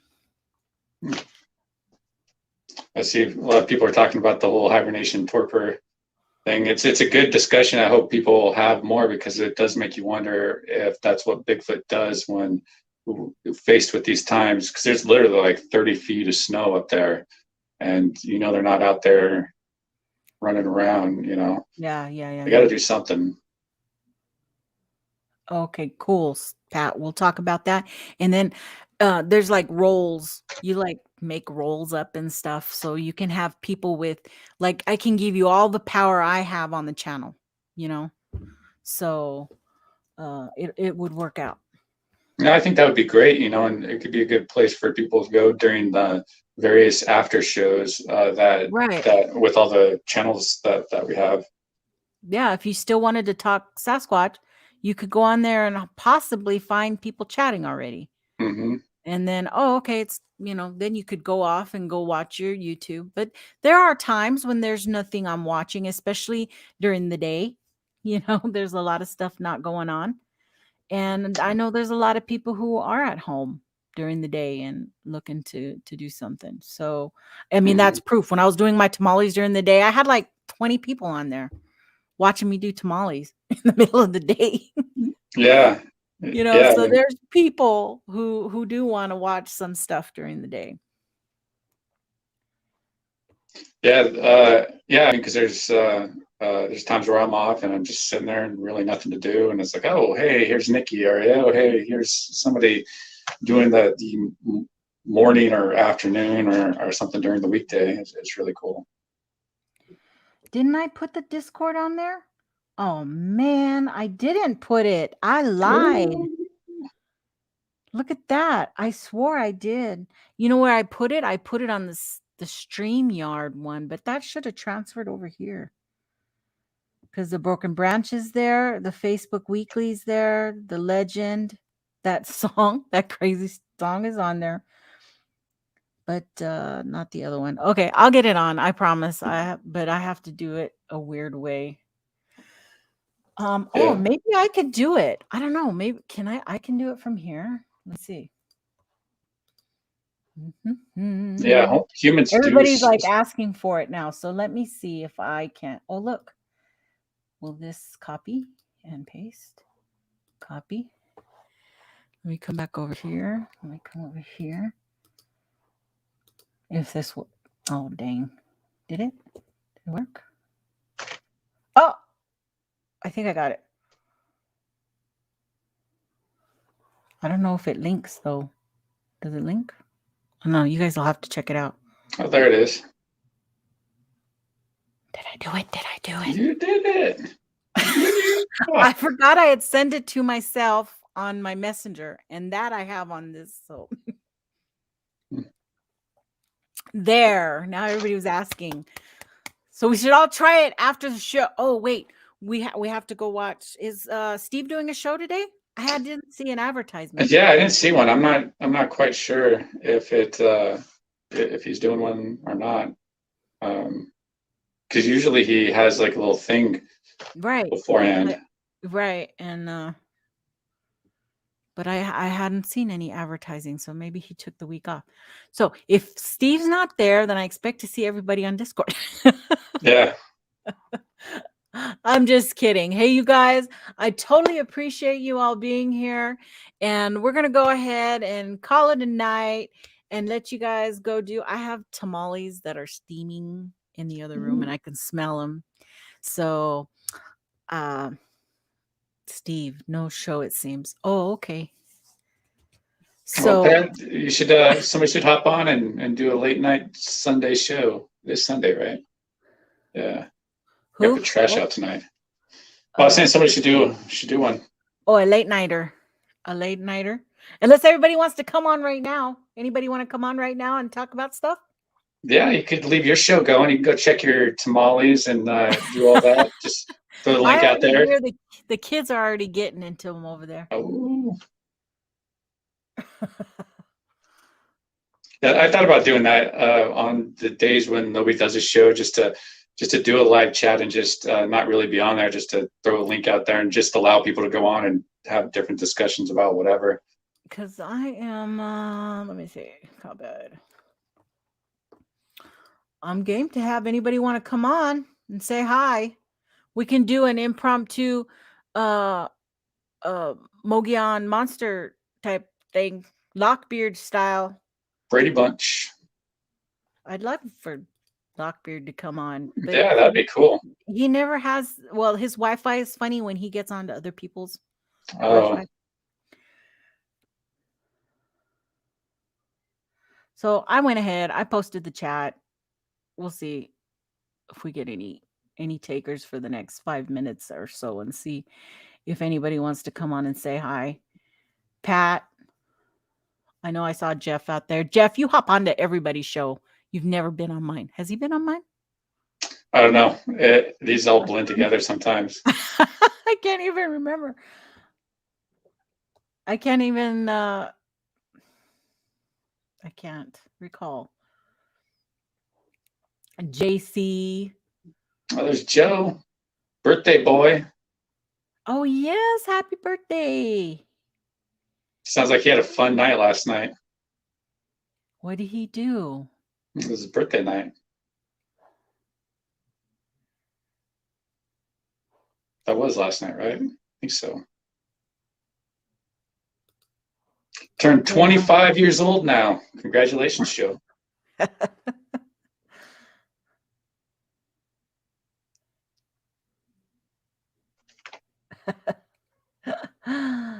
Yeah. Got drunk. He got drunk and oh, you went to a German restaurant. Oh man, I love Jaeger Schnitzel. That's what I always order. But I always get it with the Hefeweizen.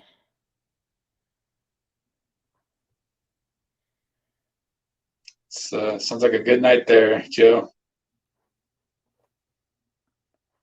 But I like the potato salad, the German potato salad. Oh, somebody came. Oh, Brain Bug. Hey. Hello. Hello. What's Welcome. going on? Yeah. Howdy.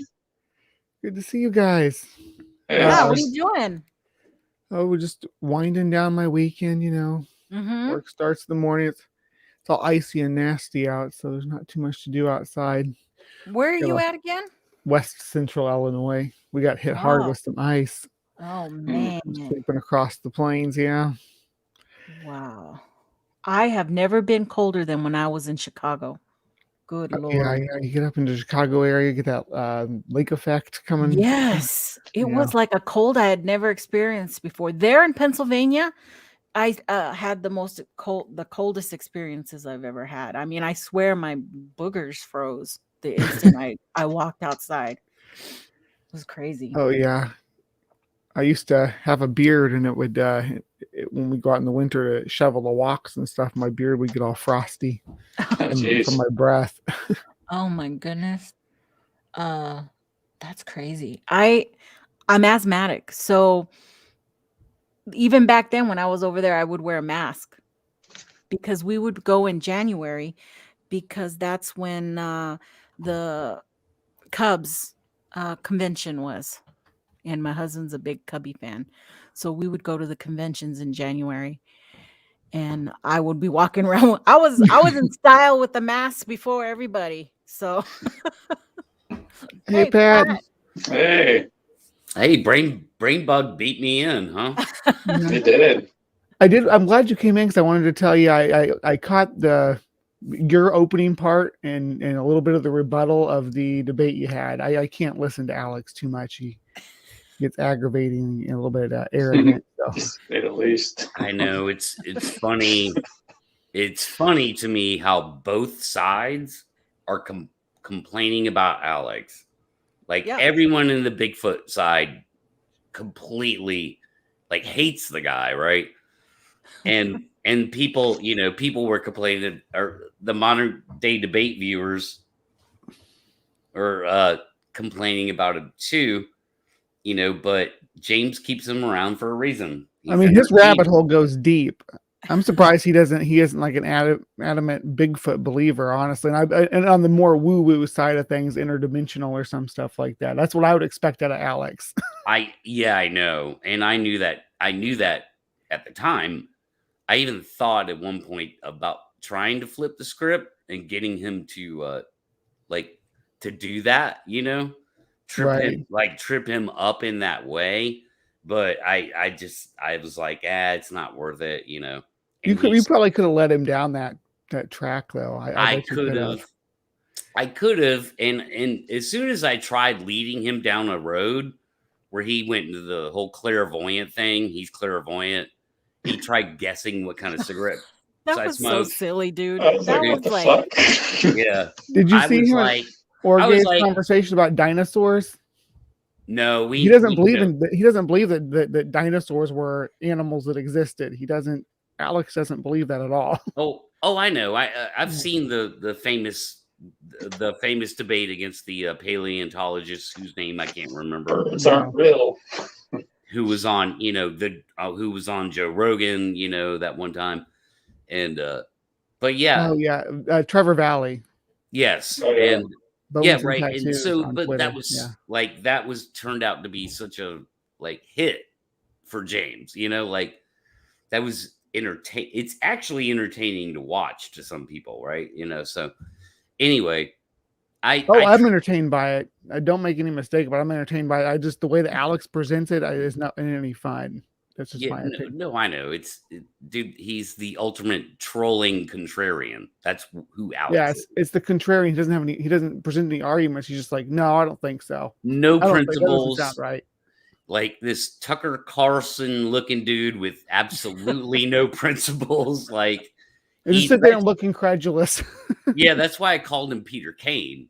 Like I hope he ends up getting the joke, because he's going to realize how much of a dig that was to him.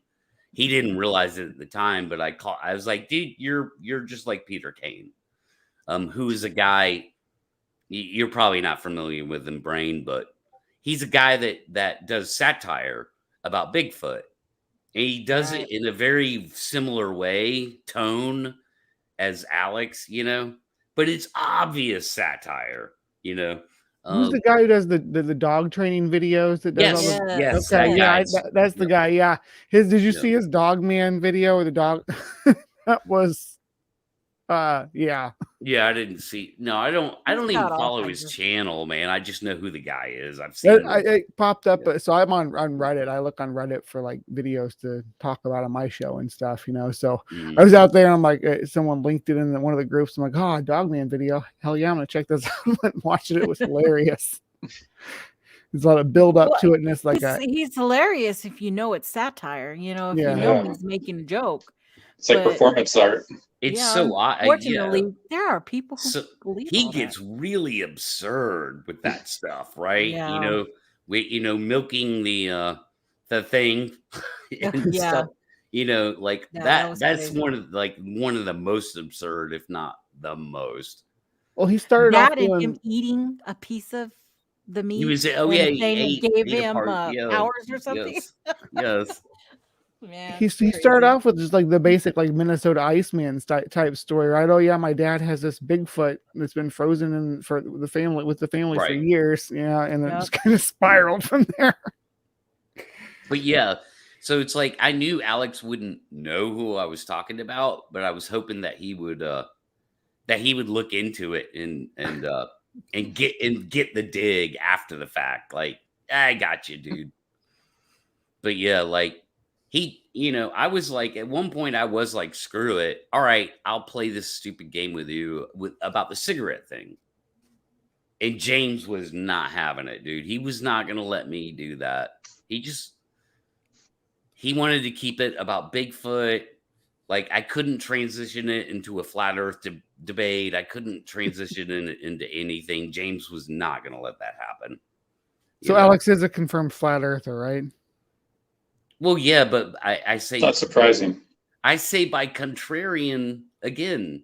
It's just the contrarian thing. That's the guy has no principles. The real flat earthers, dude. They are so emotionally invested in the earth being flat that you can tell. You're not going to get that out of Alex.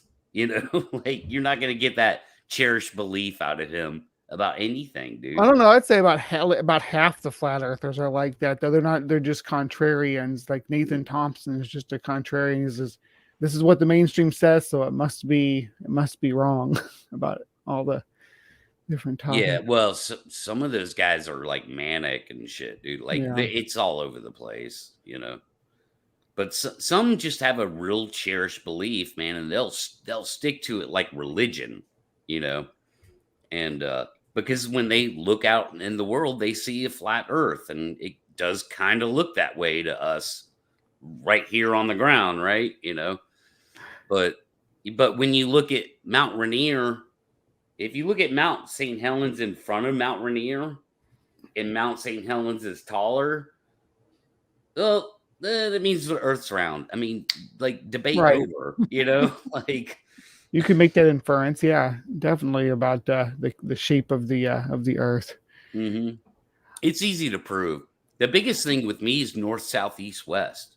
Just doesn't work on a flat Earth. Oh, and I wanted to hold you responsible for something that happened to me the other day, Pat. So I found this other Bigfoot channel, and I'm like, what? I'm like, I'm gonna go in there and they're gonna be cool like they are over when I go on Pat's channel. I'd never met these people before. I went in there and they were like lizard people deep in the conspiracy. They were Rockefeller this and lizard people that. It got really, really deep, and I'm like, okay, yeah, that's what I get for assuming that they're all gonna be like going on Squash Talk. No, dude, you're looking at. Even right here with the three of us, like, I can vouch for Brent and Nikki both. Like, we're all reasonable people, right? I've listened to you all enough to know that. We're the exception, not the rule in the Bigfoot world. Yeah, exactly. No, I definitely see that. That's a little bit more comfortable coming in here. I kind of know what to expect, but I was looking for some wild ideas anyway, so I kind of got what I deserve for poking my nose in here. Well, that's cool. We're glad you're here, and I'm glad you somehow expanded to Nikki's channel. Like, I was surprised to even see you here tonight. So, Oh yeah, I followed you over here actually a couple weeks ago after one of your shows wrapped up. She went live, and you're like, "Oh, I'm gonna go over to Nikki's show," and I'm like, "Oh, cool, let's go see what that's about." So here I am. yeah, and she's exposing hoaxes. It's like maybe that you weren't expecting that. Like, oh, you mean people in the Bigfoot world call out hoaxes in the Bigfoot world? That must have That been was one like of my your brain almost exploded when you saw that, right? that was one of my favorites. That Honey Island, was it the Honey Island swamp monster, the little model and standing in the water looking up? Tonight. I used to love that. Oh, the Wild The Creek, I lagoon. think it was. Yeah. Wild Creek Lagoon, yeah. Yeah. Was that it's so Louisiana or That's here in Washington State. Washington State? Actually, Really? yeah, just north of an area that I investigate at. Yeah, ironically. I'd say you see that picture in the communities around the internet attributed to so many different locations. I get kind of caught up in it, but people grab it and then they want to use it. This Oh, folks, yeah. this picture, folks. That's the one he's talking about right now. Obviously, small scaled. The water Yeah. tells. It's the water that tells the story more than anything. The way it bends around the legs of the model. Yeah. You can't scale up water and you can't scale it down. It is what it is. Water is always water on its own scale. So Yeah. the only way you can that's nothing. fabricate that maybe be some like use some epoxy or something that you can control it, but not real water. Definitely not. Yeah. You can't visually ever scale it up or down. It's the it's the equivalent of the what is it called? The Sturgis photo, like Loch Ness Sturgis photo. Oh, the surgeon photo. Surgeon, yeah. Yeah, surgeon. It's the equivalent of that. And look how long the long Loch Ness photo. There were books written about it. I mean, this went on forever and a day. It's like it's obviously some kind of toy in water. Like, it was so obvious to me, like even when I was a kid, just like a toy in water. Yeah, you can see the way that the water around it is reacting, that it's smaller than they claim it is, a lot smaller. Yes. But yeah. But it's still the most iconic picture for Loch Ness. Right. Yeah, I know I made the mistake of comparing that to calling the Patterson Gimlin footage or equivalent for Loch Ness Monster. And people thought that meant the veracity of it and the quality of it. No, I mean I meant the impact that it had on your community culture. That's true. You were the context was lost on the audience, unfortunately. Yeah. It's like, oh man, sorry, that's not what I meant. Yeah. And I got that right away, but chat wanted to just destroy you. And I was like, no, that's not what he meant. Yeah. And that's when I still need to talk to Patrick about the some of the math and stuff on the Patterson Gimlin footage. We were going to talk about that at some point. We hit that topic. Patrick Vaughn. Oh, the math on the PG film. Or me. Some of the about talk the to me scales about and that. stuff. Yeah. Oh yeah, we can all talk about it. But I'd be interested in hearing some of the numbers and how they were calculated. Yeah, I'll send you the Glickman report, man. Again, 3-year study. By an objective, like non-Bigfooter, objective forensic analysis. So whether it's a human or not. Yeah. Person in a suit. And the determination is likely not a person in a suit. And I like that. I like it staying kind of open because the Patterson Gimlin is like one of the last little refuges for my belief for my question. Because for the most part, I'm not a believer. I want to be a believer, but everything keeps getting holes poked in it all the time. But the Patterson Gimlin footage is the one that's like makes me go, don't believe in anything. Just stay objective and and look for truth. Don't ever attach beliefs to it. I don't. I got no dog in this hunt, bro. If it comes out tomorrow, man, that there's some kind of spore in the air that makes people hallucinate and that explains the phenomena, cool, no problem. Like, there was a spore in people's bread in the Middle Ages that caused them to to see werewolves and witches and all kinds of crazy stuff, and it led to a lot of deaths. That's why I always leave that possibility open, because nobody ever sees them walking around in the middle of the cities, so Well, say that's the cool thing about Bigfoot really is that it can never be proven wrong, but it can always be proven right. Because there's always the possibility that something got missed, that there's some missing evidence somewhere, but it can always be proven right. All it takes is finding one, but proving it wrong. You can never prove that Bigfoot doesn't exist. Yeah, that whole thing. Yeah. So Brent, you're in Washington State then? Yep. Probably about right yeah. Oh man, we're getting a ton of snow. Well, I'm in the lowlands, but the Cascade Mountains are getting hammered. Like, it's record-breaking snow, and it's only January. It's like both of our passes are closed right now, just because of all the snow coming in. They can't keep up with it. The avalanches are wreaking havoc, and it's bad because all the lowland flood areas flooding now, and it really sucks. A lot of precipitation. Oh man. Which got me thinking of the whole, does Bigfoot migrate? Do they hibernate of sorts? Or what are they doing in these areas that, is just under snow now? And it's not like they're going into the lowland areas where all the people are to be seen at. I don't think they really migrate because we probably see them a lot more than what we do. Yeah. If they traveled down to the lowlands, we'd see a lot more tracks because they'd be moving through populated areas. Isn't there Brent, isn't there like a fair amount of remote valleys in that area? Yeah, but they're under snow though, like lots of snow right now. Even the valleys. Oh yeah, every place. I mean, it got so the snow level got to 0 feet pretty much for like the last couple of weeks. We're just now coming out of it. Like it's this year the snow's been bad. So the Cascades are just getting hammered like big time. What's the cave situation like up there? There's a lot of mapped caves of mines. There's illegitimate mines, but with the caves, there's not really like if you go around Mount St. Helens, you got like around volcanoes, you get the lava tunnels. They even have a hike here, 8 caves where you can go into. It's like a mile long. You can go into the old lava tunnels. That's cool.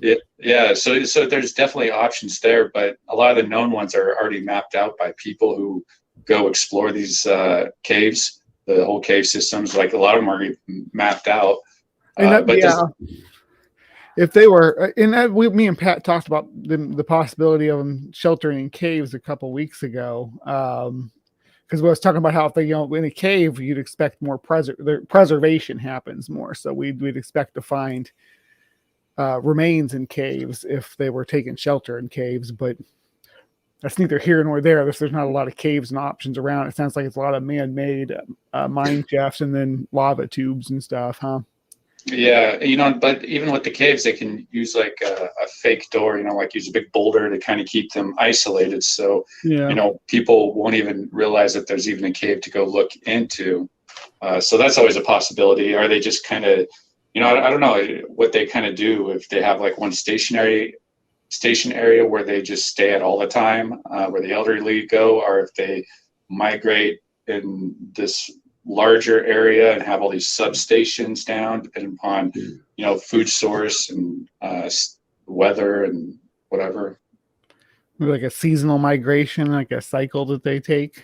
Yeah, but not a migration, but more of a nomadic within a big area, kind of like how Native Americans used to do it, because they weren't really migrational. They were more nomadic, stayed within the area that they knew where the resources were. Because when you go to a new area, you have to learn the whole resources, not to mention the likelihood of getting caught. So that's why I'm kind of thinking they don't migrate nearly as much, or if at all, really, in great numbers. I think it's just more nomadic, and I think that they probably could easily probably cache food and store that with them in some tunnel or dugout chamber or kind of whatever to kind of help keep them isolated. And I think that it's possible they go into that torpor state where they can easily get woken back up again. That's why it's not a true hibernation. Like a black bear doesn't go into a true hibernation. They can easily wake back up if they need to defend themselves or give birth or whatever. Or if the weather gets nice, sometimes they'll go out in the middle of winter and go grab a snack. Yeah, but bears are the only ones that can recycle their waste, so they're able to stay hunkered down for a long period. Like some of the others, they have to go and do that. The torpor is that it goes pretty deep though, because there used to be the cave bears in Europe that were really prevalent, and we find a lot of the remains in there. And a lot of them were killed by cave lions who snuck in there while they were sleeping and snuck up on them and killed them. Torpor, I mean, it's not true hibernation, but you're out. You're pretty out of it. And hard to, I mean, something can sneak up on you and get you while you're in that state. Yeah, but you're able to revive yourself a lot quicker than if you were in a true hibernation state. And the animals can even do it when there's extreme heat too. And hummingbirds do it daily. And it's really it's an interesting thing where I see how much snow's up in the Cascades right now, and it makes you wonder what Bigfoot's doing, where they're hanging out. I'm not hearing them being seen in lowland areas or footprints or anything like that right now. Do the sightings just kind of stop for the snowy months, don't they? Just kind of come to an end until... Yeah, I mean, for the most part, a lot of people don't go out in the snow too, so that's a big factor. But I mean, even here, there's people that are going to mountaintops right now, even though it's like so incredibly dangerous because of the avalanche danger and all that. But there's people still going out there. No, just to go take pictures. Some to ski, but there's still a lot of hikes that we can go do if you have like micro spikes or spikes or something like that to kind of get up into those areas. So there's hardcore people, but even then, I'm not seeing anybody coming across any sort of track line or anything of unusual. A lot of the stuff I hear is in the summertime or spring or fall. Maybe they would, Brent, maybe they would just be waiting out current weather conditions as opposed to the whole sort of seasonal condition where as the valleys will clear up at some point, I'm guessing, I don't think that they would go into a torpor state for a long period. I'd say only to get past whatever sort of storm is coming in or where they know that they're going to have to they're not going to have to move around a lot, where they know they're going to have to hunker down, and this is kind of what it is. Until you're right, the valleys do open up more, and you're able to go out and get those food sources. But again, it comes, I wonder if they cache food where it's not so prevalent that they are having to go out to get their survival. What do the deer do? I mean, they're out there, right? I mean, do something. Yeah, well, we see them because they come down to the lowlands, and so we see them, and so you have more deer interaction with humans, but nothing for Bigfoot. Nothing for other predators that don't hibernate either, like the cougars and stuff. The sightings don't go up in the winter months. They actually go up in the summer months when the males are ready to, when the females are wanting to breed and the males are breeding. Yeah, but you don't see a lot of them in them. Well, do you see a lot of paw prints? You hike the area, I don't. So do you see mountain lion tracks or anything while you're... we see the mountain lion tracks. I've only seen a mountain lion once in the wild. That was a few years ago, but we see the tracks, remnants. I mean, they're the ghost cat. You don't really see them until they're like chewing on your face. I say every time that you didn't see them doesn't mean there wasn't one there seeing you, right? Yeah. But I guess you could say the same thing about a Bigfoot too. Yeah, if one was there. that's the conventional thinking about Bigfoot. Yeah, that they're out there. Bigfoot's a lot bigger than a mountain lion, though, and a lot more. But also a moose is about the same size or so of a adult Bigfoot, and they don't hibernate. They're able to survive through these winters. But they kind of adapted for it. They got the long legs and they're more herbivores. Yeah, they make nests up underneath the canopy. So I mean, and there's no reason to say that the Bigfoot couldn't do that. That they couldn't just squat against a tree and hug their legs like an orangutan does when it's sleeping and just sit there and hunker down. I mean, you see other mammals adapted to survive harsh winters. Like look at the videos of the buffalo in Yellowstone during the winter, the wolves out there. And look at the videos of muskox and all these big shaggy animals that are able to, when a storm hits, they just kind of hunker down and stand there and take it and just stand back up when it's over. In theory, I'll say, a creature like Bigfoot should be able to manipulate their environment much better than a moose or a canine or even a bear. Any of those other animals, much in the same way we do. So they can also, through manipulation, create, I'll use the term loosely, shelter-like places, right? Somewhere between a nest and a shelter, maybe. Yeah, even if it were like a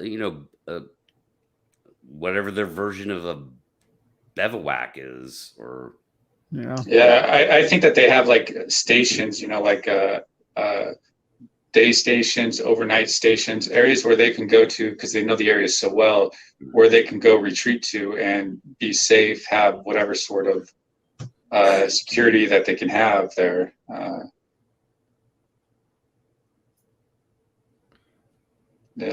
Normal animals feel nature niches or they die.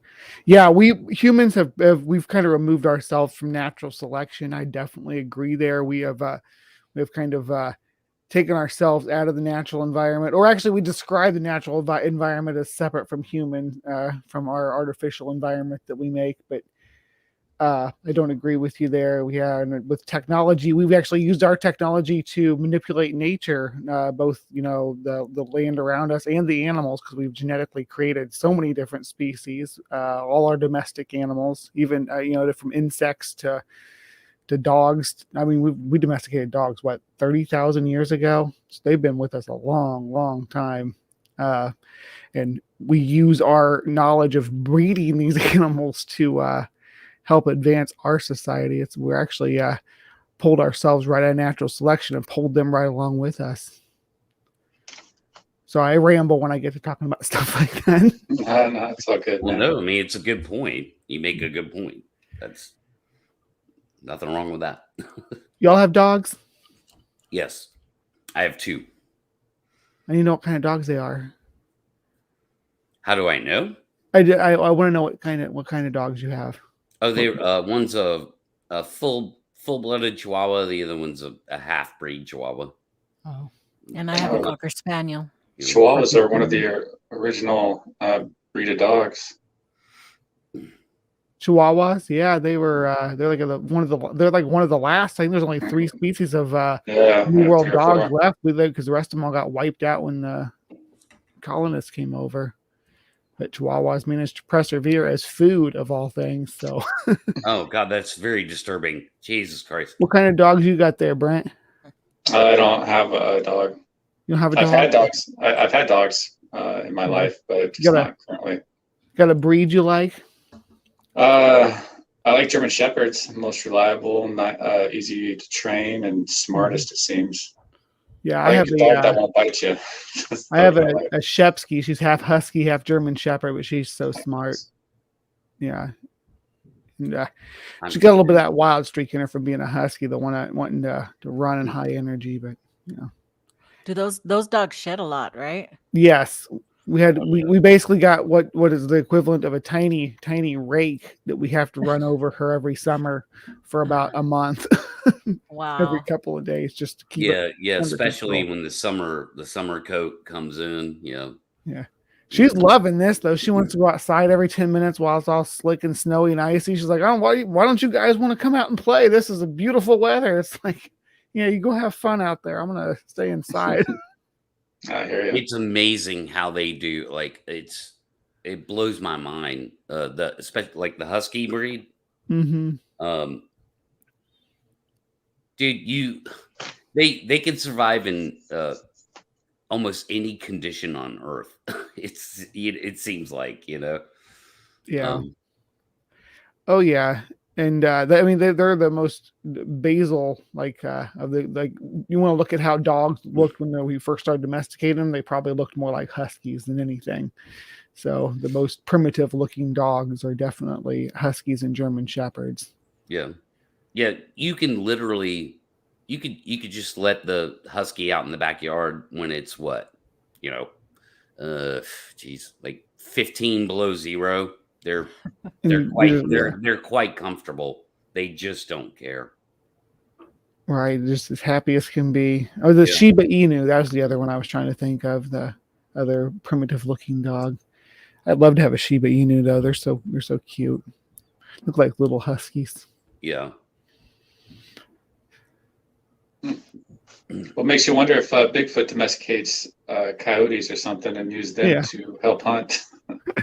Well, coyotes do. Coyotes do cooperate with other animals. They like badgers and stuff. They'll team up to hunt rodents and rabbits because the badger can flush them out of the holes, but he can't chase them over the land. But the coyote can chase them over the land, but can't get down to their holes. So they team up on it. But yeah, why couldn't the coyote team up with other intelligent animals as well, mammals?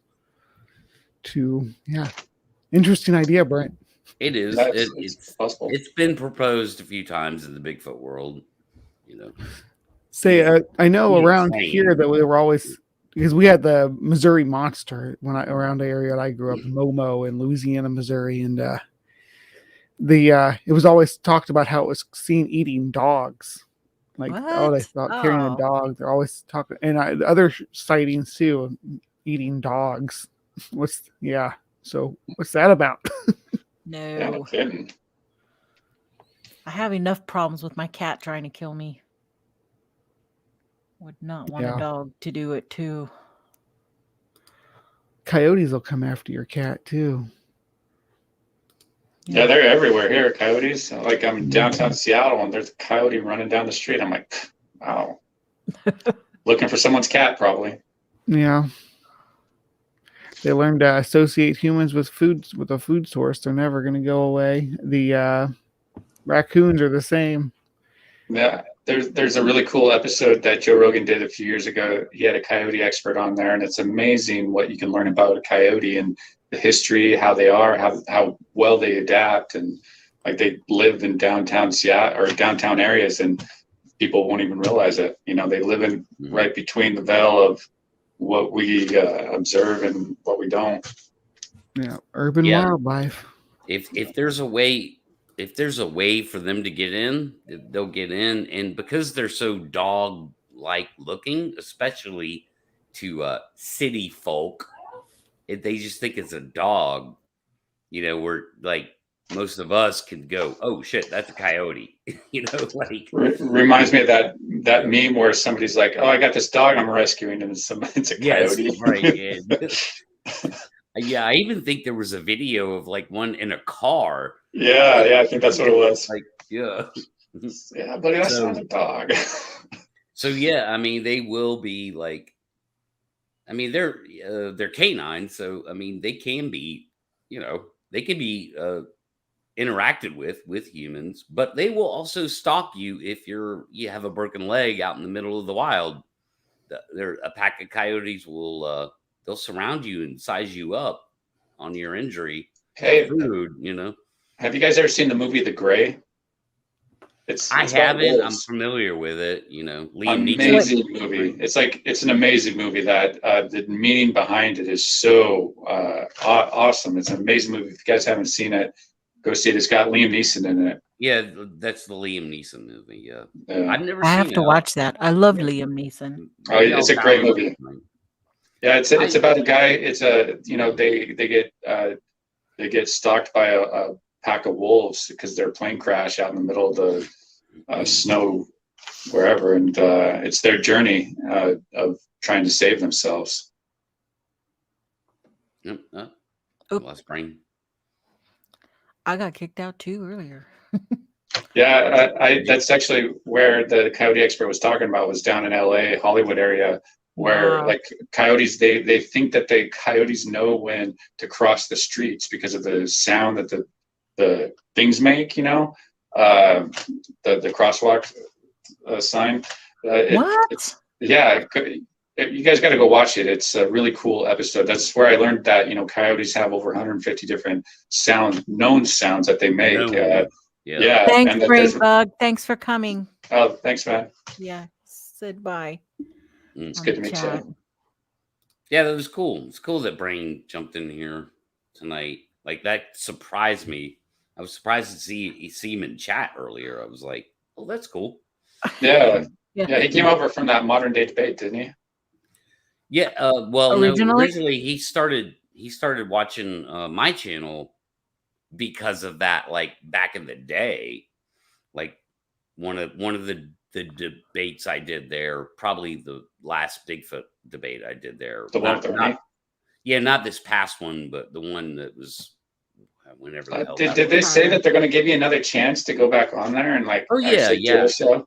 Yeah. I can go back on. Like I'm good with James. Like, so he trusts me on his channel. So he will let me in debates. He's offered me other debates that either didn't happen or, I did do one flat Earth debate on there, and then another Bigfoot debate, and now this is my second Bigfoot debate on there. So whenever it comes back around that he kind of feels a hankering to do a Bigfoot debate, I'm sure he'll include me. It'll probably be a 2v2, I would guess, instead of a 1v1. But yeah, I'm good with the channel. Yeah, the coyote is actually breeding out the red wolf down there. They're going extinct because of boy. Oh, that's wow. Yeah, that's disturbing. It is, yeah. I mean, there's nothing they could do. I mean, that's because you always had the coyote wolf conflict there, and coyotes figured out a good way to take care of it. Yeah, and that's breed them out. And I guess coyotes can only breed with the red wolves. I think it was interesting. I used to think huskies were so beautiful, and then my neighbor's huskies killed my cat, and now I hate them. That was a long time ago, but That you does don't suck, ever forget that. And huskies can be like wild in that way. They can be a little. Well, they were the unpredictable. sweetest things, but my mom had some outdoor cats, and she got on the other side of the fence and didn't make it back over in time, and that dog bit her in half. I mean, it was not pretty. I'm sure. Yeah.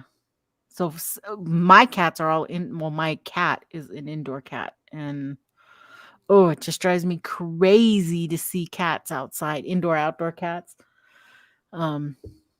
Because cats. I have a lot of feral cats around me. Yeah, well, cats kill about 1 billion songbirds every year in the United States alone. That's 1 billion with a B. Damn. So does my dog. My dog caught a bird. I accidentally hit a bird. Like when I was driving, it was early in the morning. It was cold, and God, he just didn't get out of the way. I'm like, "Come on, dude, what are you doing?" Oh man, we have a deal here. You're supposed to get out of the way. Yeah. That's what my husband always said. And I tried to stop. You try to stop and stuff, but now, man, he was just. I think he committed suicide. He was too cold for him. He's like, "Screw it, I'm done with you, world." Oh man. Yep. Oh yeah, see, my sister agrees. Are you talking about when the next door neighbor's dogs? Ugh. Yeah, I hate to see. I hate to see that. I love all animals. Oh, same here. Yeah, my sister threw a brick at the dog when that happened. It was not pretty. It remains with you, but like now, right before Christmas, we found a stray cat in our backyard and we started feeding it.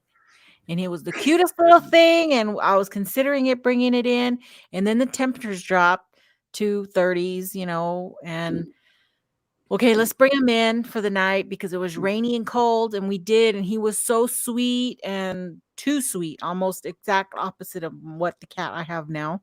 But we kept them separated because I don't know what diseases this cat has. And then Christmas came, we put it back outside, and I went to Arizona. Came back, the damn cat was still there. Kept the cat another 6 days in my house, and finally found the owner is freaking right across catty corner from me. And she's like, "Oh, he's an indoor-outdoor cat." I go, "Yeah, but he's coming to my house to get love and food because you're not giving it to him." Oh You're not yeah. giving him the good food that he wants. He's probably got a few houses that he goes to. He Yeah. transitions through. He's like, well, I know they're going to give me some good food over here. I'm going to go over there. I'm like, so now yesterday when I saw him again out in the back, and now my dog gets along with that cat. And I'm like, no, we're not bringing that cat inside. He is on his own because I know he lives right there. He has a place to go to. Yeah, which is but, good. But the pit bull next door, I bet you he'll get him by the end by summertime, by springtime. That dog's gonna get that cat. Oh, hey, life is a flyaway. Yeah, there's actually a pack of coyotes killed a college lady up in Michigan area or somewhere up in that area like a few years ago. So it's already starting to happen. There was a pack of killed a lady, a pack of coyotes. Yeah, they just attacked her, mm-hmm. like full on. She was fine, but they attacked her. But she's dead. No, I'm saying she was fine. She wasn't injured or anything weird. And the lady, she didn't have anything. What I'm saying is that made them come after her. She was fine before they attacked her. She was It was just like a rogue. Like I guess you were hungry or something. But wow. So yeah, it's they do go after people, and probably not in. Dude. It's such a rare thing though that even like mountain lions. Even mountain lion attacks here. There was somebody that got killed like 4 years ago, but that was the first time in 96 years. So we don't really get a lot of interactions like that. Oh, was she jogging? Yeah, there you go. They kicked on that instinct of to attack. Yeah, prey, chasing prey. Yeah, that would. I mean, it would. Yeah. Unarmed, it would be very tough to take on even 2 or 3 coyotes. Much less 8. Yeah, you'll like the movie The End of the Gray when you watch it. If you guys all watch it, because the ending, it's kind of like that. Well, okay. No spoilers. No, that's all I'm saying about it. It's getting you hooked to go all the way through. But yeah, it's those they're interesting animals. We see signs. Yeah, the dingo ate my baby. Where's Scotty? He needs to come say that. That's funny. Well, guys, I think I'm gonna go ahead and put us to an end so that we can go do our thing. You guys got to go to work tomorrow morning. How early? Pretty early. I got the weather. Yeah, I'm always up at 6 anyways. So, well, it's fun. We gotta get the kids to school, and mornings are always really busy. I make sure my daughter is out of the house by 7:38. So, but anyway, thank you guys for coming on for a short bit and chit-chatting. And I hope you guys stay safe in the weather. Because it's a balmy 70 here in the daytime. So we're going to get up to the day and sweats in the evening. We're getting to the mid 40s right now. So kind of loving it. Yeah. Snow melt. Yep. So Everybody, thank you for coming and joining. Please share my show around and tell your buddies and post my links up in your groups. And let's see if I can get some subs. I kind of got into a lull this last month, but I'm hoping that'll come about. Maybe I need to post that Rick Dyer several places. Maybe That always gets me a few bumps. Well, something that would work out really well is to take clips from that, like how Joe Rogan does, and just do clips of it. And yeah, like little shorts, like 10 minutes. And, yeah, well, not so much a teaser, but it's where you guys are talking about a certain thing, and it's 10, 15 minutes long, and then boom, that could be a standalone little video, and you could do you could probably get like 3 or 4 of those little videos from that one interview itself, because it's a lot easier for people to digest a 10, 15 minute long video versus, 2.5 hours straight. You're absolutely right. I never thought about that, but I could break that down into little segments and get absolutely. I want to go hear the rest now. Exactly. That's why they do it. And because it kind of helps bring you in, gives you a little taste. Right. And you guys, even Pat, I mean, you guys have so much content that you guys can do that. Like you can do the Jeff Meldrum stuff, and that was great. And Nikki, you could do the Rick Dyer and all that, and especially when Steve gets on. That was funny. Son, now listen here, son. It's like the way it's going on. Oh man, it's so good. Oh man, you just gave me a great idea to do on that. So I'm gonna do something good with that one.